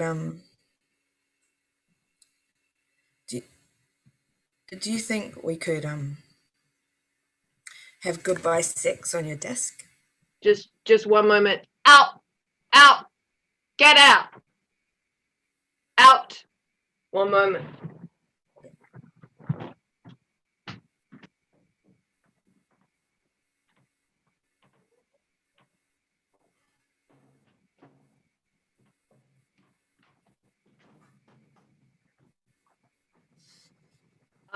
Sorry. Yeah, that'd be good. I'll just I'm just gonna climb underneath your desk here. Okay. Yep. All right. Oh. Okay. Oh. Okay. What? Your leg. I'll just click it back in. Can you get out, please? Can you leave? You know what? Are you sure that you are?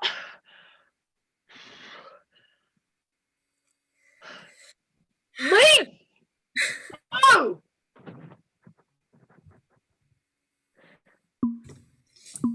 Bye, Lisa.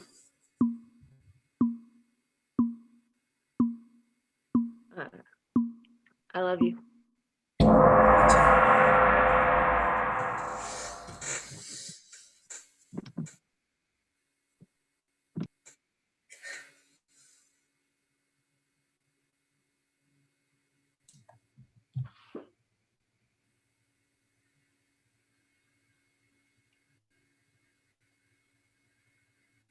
Hey, George. Hey, it's good to see you. I'm sorry. I said, hey. Oh, hey. Sorry, not so great out of this year these days. Yeah. I gotta admit, I'm so nervous right now. Why? You'll think it's stupid, but probably. Yeah. It's been a long time, and I really looked up to you for a long time. I was like genuinely afraid of you. What? Why? I don't know. You're stone cold. You're and good at what you do. Like, you have this competence around you, and I wanted to be you as well as be like you. I was terrified, absolutely terrified. Wow. Sorry, that's really embarrassing. I just spilled all of that out just now. No, look, it's nice. Being surrounded by so many supernatural creatures my whole life. As a human, I didn't expect anyone to ever be afraid of me. Are you kidding me? That is sorry, I didn't mean to. No, you can interrupt. Yeah. That's precisely what's scariest about you, right? Like, Like the rest of us, we live in fear. You know, we put on armor to be scary. We practice with machetes and hatchets. We learn the crossbow, but those are all walls between us and the fear. You didn't need them. You know how wild it is to not be afraid? I don't even understand it. You're a badass. Thanks. That's real nice. And you know, Lisa says you are doing amazing work out there. Shut up. Lisa No, said that to you. Yeah. Yeah, she's Look. she's I saw a video of you you take down a whole nest of vampires the other day. Look, That was insane, George. I was terrified. Absolutely terrified. You didn't look it. You looked like you had one of those stripper shirts that just rip away. You just made that cool and then just ripped your shirt off and went in with your crossbow. I don't know what it is. It's something about that move. It's just like it's like all the confidence I never really have. Just and then you scream it out of you. But when the come down afterward, it's shocking. It's shocking. I cried for an hour after that. Oh my God! I hope no one saw you. No, of course not. I can't believe I'm telling you now. It's like this is insane. Why I are shouldn't. you telling me? Honestly.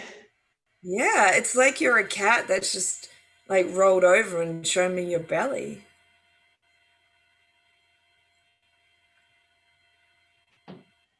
I came here today.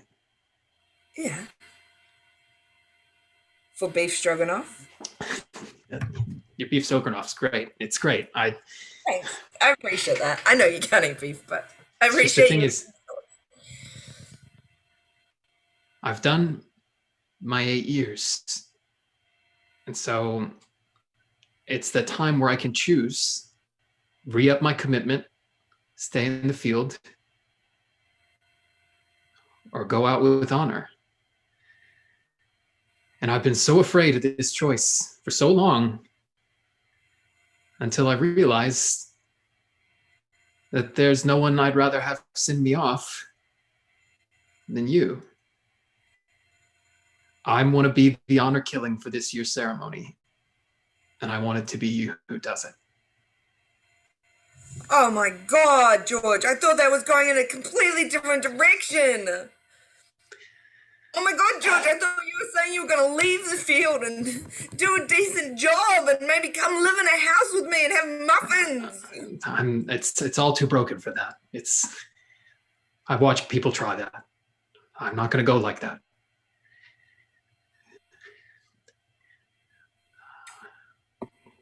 And ever since I decided, I don't feel scared anymore.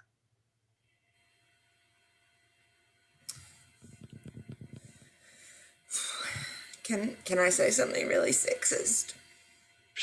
I won't tell. I'll do this for you if you do it with your shirt off. Just want to make sure the fear is really gone, huh? Yeah. Yeah. Don't worry. I won't have my crossbow this time. All right, George. I guess I'll Thank you. see you on the full moon. On the full moon.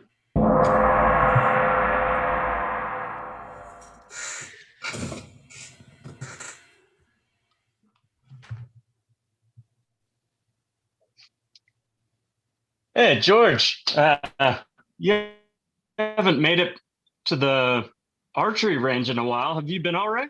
I've missed you, man. I really appreciate that, Jacob. It's It's a grim and warm sort of pleasure being missed. Thank you for telling me that. I didn't go to the range. In what way? If that's not too personal. No, it's not sad.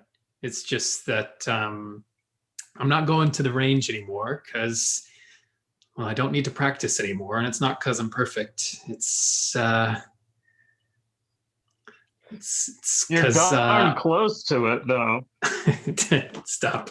You're darn close to perfection. I haven't seen someone your age shoot so well since I was a lad. You know what I'm saying? That's really kind of you, Jacob. You know, we all modeled ourselves after you. Your release, it's the most amazing I've ever seen. Silent, perfect. Pish posh, they only named it after me. Come on, that's enough. I don't need to hear it every day of my life. Well. I'm glad I did catch you here though, because you're right. It's good to stay connected, even if not in the same ways you used to. You still keeping up with group on Thursdays? Oh yeah, I try to go there every chance I get. It's my place for connection. But you know, it's only a certain number of times you can watch a goat get slaughtered and not enjoy eating goat for a week, you know? So yeah. Keep it sweet, keep it fresh. That's right. And you need that goat to get the cheese. That goat's got to be living. So that's a delicate true. balance. All a delicate balance, eh? Can I ask you something, Jacob? I've always wanted to know. Yeah, shoot. How do you keep at it so long and stay sane? Well, I'll tell you, from the outside, it may look like I've held it together all these years, but I've unraveled. I've had my days. But keep coming back to Thursday group. I play backgammon with my mother every Tuesday. Yeah, she's real. She's still kicking. Yeah. You know, I'm sure she's a vicious backgammon player. Oh, she is, and believe me, she plays for money and she cleans up. That's she didn't have to take a retirement because I'm keeping her in business, you know. Ruth, you monster.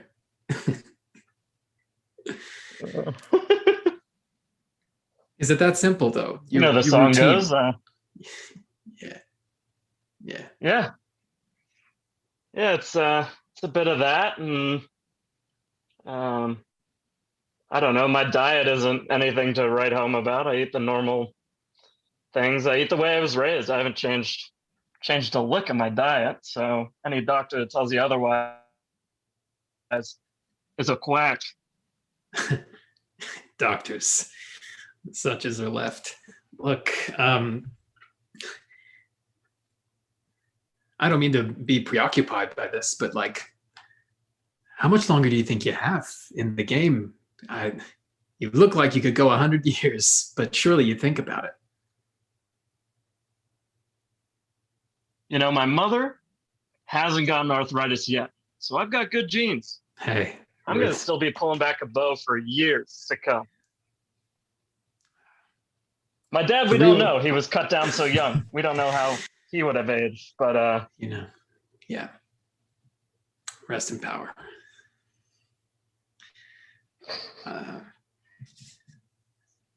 Not many fathers left. Hey.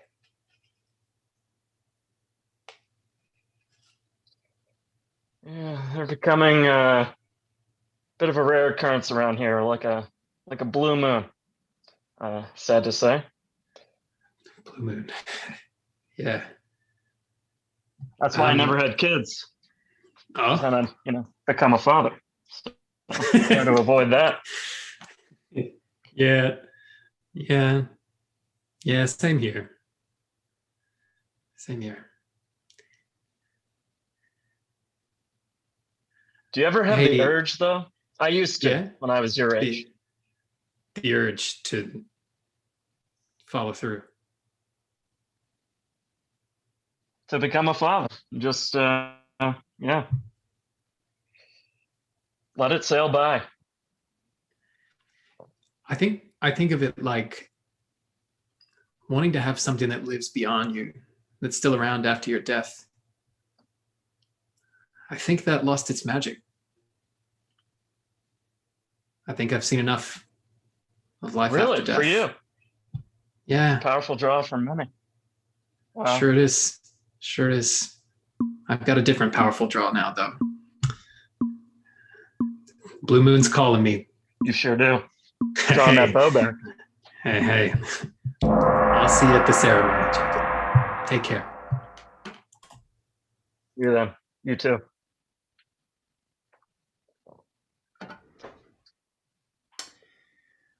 All right.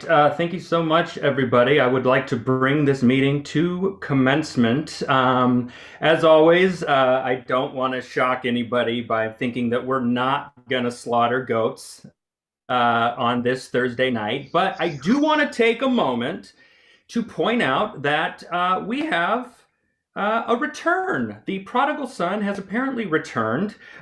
Jacob, who based on all social media that I've seen, thinks that he's too good for this group, and apparently thinks that not sacrificing goats is the way to stop what's going on outside with all of these zombies. So Jacob, why don't we take a few minutes and let's find out where you've been, what you've been up to, and why do you think that you're too good to slaughter a goat every Thursday night?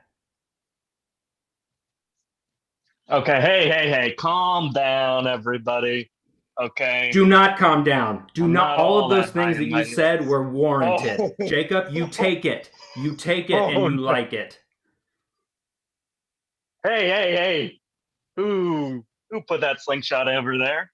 Come on, put that back. Oh, why don't you shoot him with your arrow, what is- Jacob? Are you going to shoot him with your little bow and arrow, Robin Hood? Huh? I'm sorry. I'm came upset. unarmed, okay? Out of respect, I came unarmed. You're welcome, all of you. Okay. You know what? The attitude, Jacob, is reserved for me only. All right. The last person who came to this meeting unarmed was a zombie. All right. So let's not act like you're not helping the cause. All right. So what are you doing here? Why did you deign show your face again?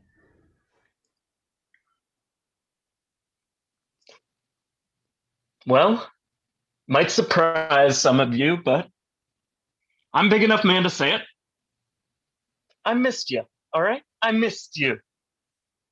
Okay? Fine, I missed you.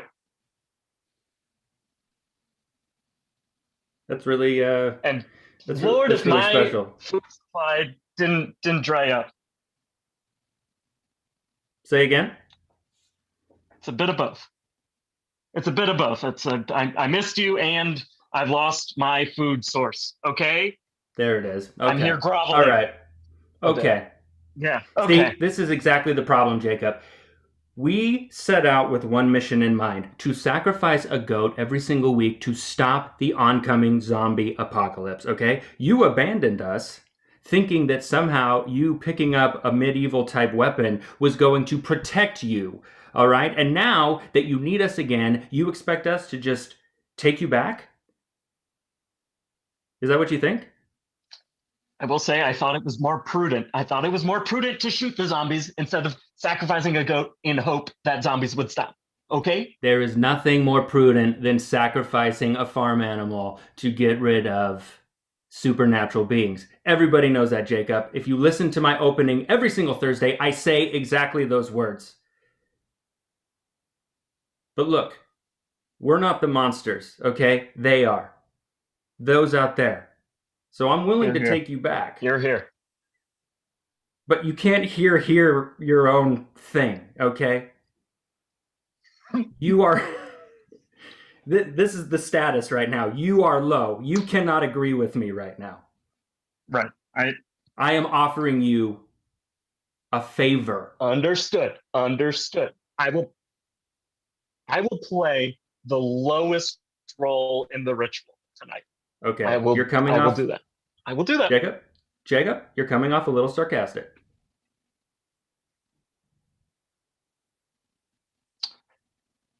Are we ready? Okay. I'm sorry. I'll play any role you want me to play in the ritual tonight. I'm glad that you said that, because as a matter of fact, Jacob, we don't have a goat for tonight. We have sacrificed all of the local livestock, and quite frankly, we need a sacrifice, Jacob. If you catch my drift. I picked the one night. I knew I waited a week too long. Yep.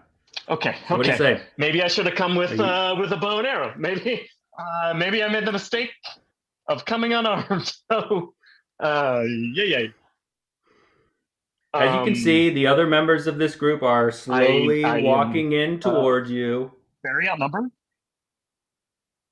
Not fast enough for us not to have another conversation for a minute. You can see it. Yes. They're walking slowly enough. We have about 52. On your dais, don't you? Yep. You have 50 seconds to make your case before the mob descends upon you for the sacrifice. So whatever you have to say, Jacob, right now, it is your time. I loved you like a brother. Back when we were kids. Don't. Jacob, don't. Don't do this. And,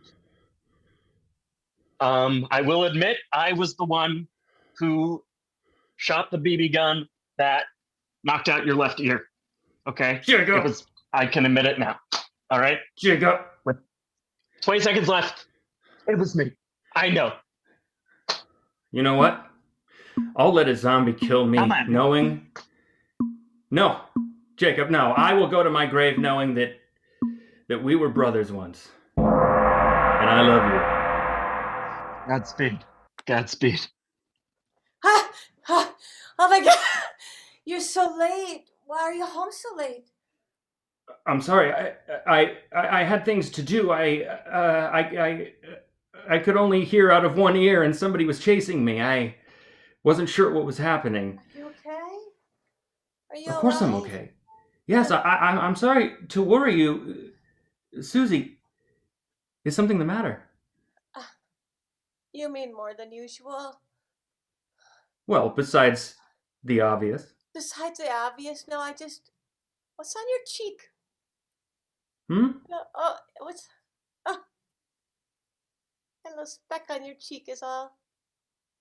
How's your day? I mean, nothing to complain about that most people can't. I suppose I sacrificed a few things, shot a few things in the head, the huge. That's 2022 for you. But I missed you. Yeah. I missed you. I was dreaming just now. I had a dream, and it was you and me, and this is going to sound stupid, but we were in a hot air balloon. No, it's not stupid.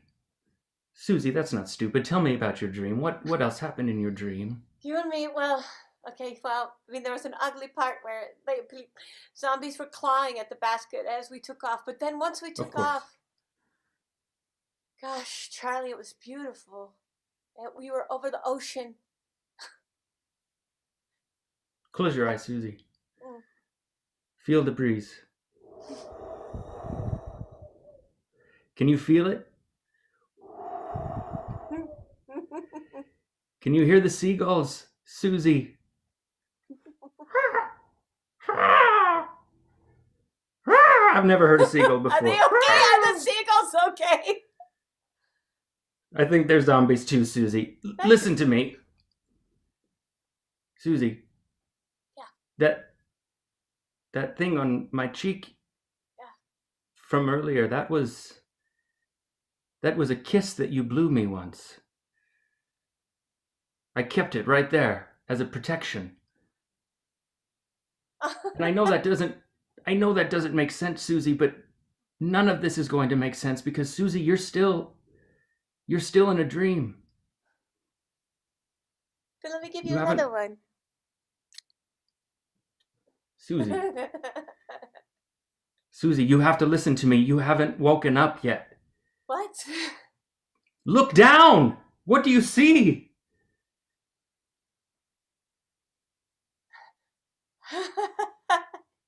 We're in the sky. Exactly. We're still in the balloon, Susie. Remember back to when you were a little girl. Yeah. Do you remember what you wanted? What I wanted. I wanted to be happy and play.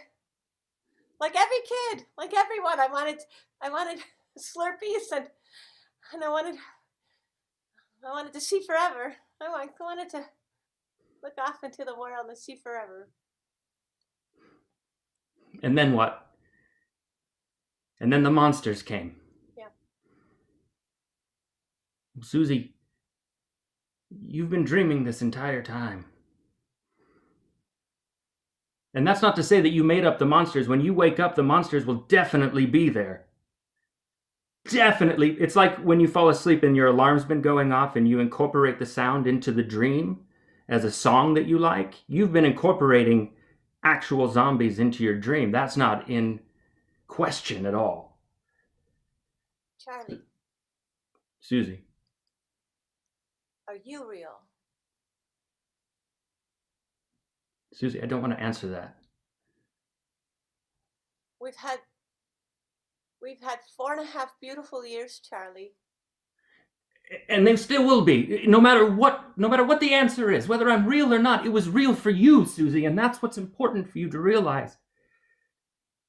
That just feeling love doesn't mean that if I'm physically not there, that love doesn't exist. But Susie, you're the only one that can stop this. Did I make you up? I think I was manifested for you to learn the lessons that you need upon waking up. What did you mean I could stop this? You're the hope of the world, Susie. From that You moment said the that you monsters were... are real. You said the monsters are real. Well, yes, of course, but somebody needs to stop them. And now you've played out every scenario that there could be. You know that sacrificing goats is ridiculous. That won't get rid of zombies. Or a bow and arrow, or whatever other thing you came up with in your mind. But now you know the one thing that will work. And that's this.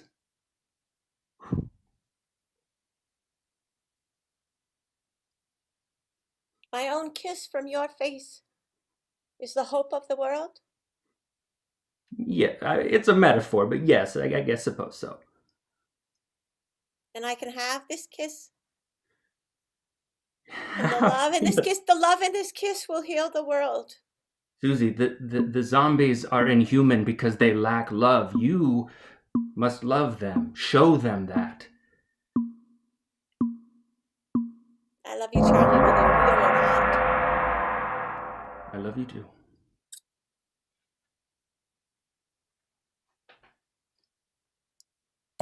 Yay!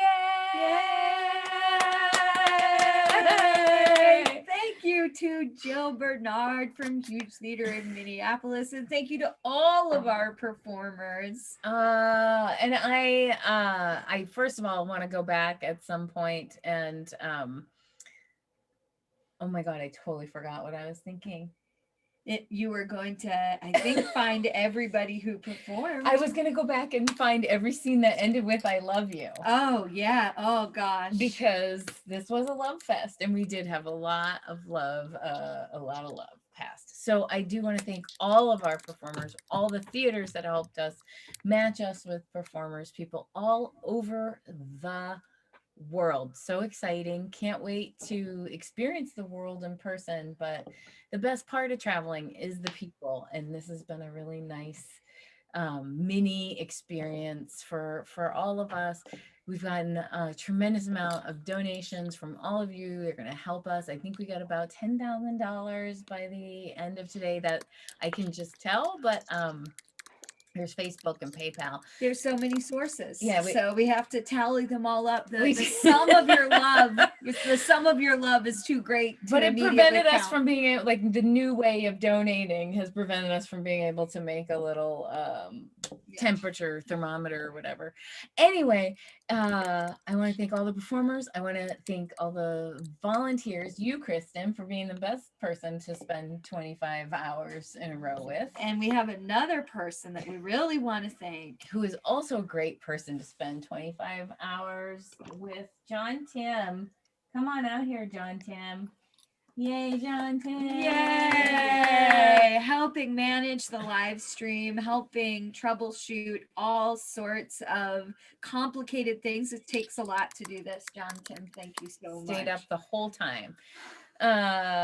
Special thanks to Colin Mockery and Jamie Moyer and Mark Evan Jackson and Joe Bill and Jill Bernard, and I'm gonna not Katie stop Shue, till I get through 100. Yeah, so many people from everywhere. Matt Sherman and Jolene and Tom and Amy. I mean, seriously, every person who played, either we both know and love dearly, or one of us does, and to get to see them and share them with each other and everybody, that's the best. And to all my new friends, thank you so much for joining Curious Comedy in this effort. We did it! Yay, we did it! Jessica, Heather, yeah! Thomas, everybody! Yes! Thomas, we'll do it again! Luke, David, Hannah, yeah! So we'll be doing this every week. Yeah, here we go. It starts tomorrow, 25 hours. That's See right. y'all. See y'all every Friday from 5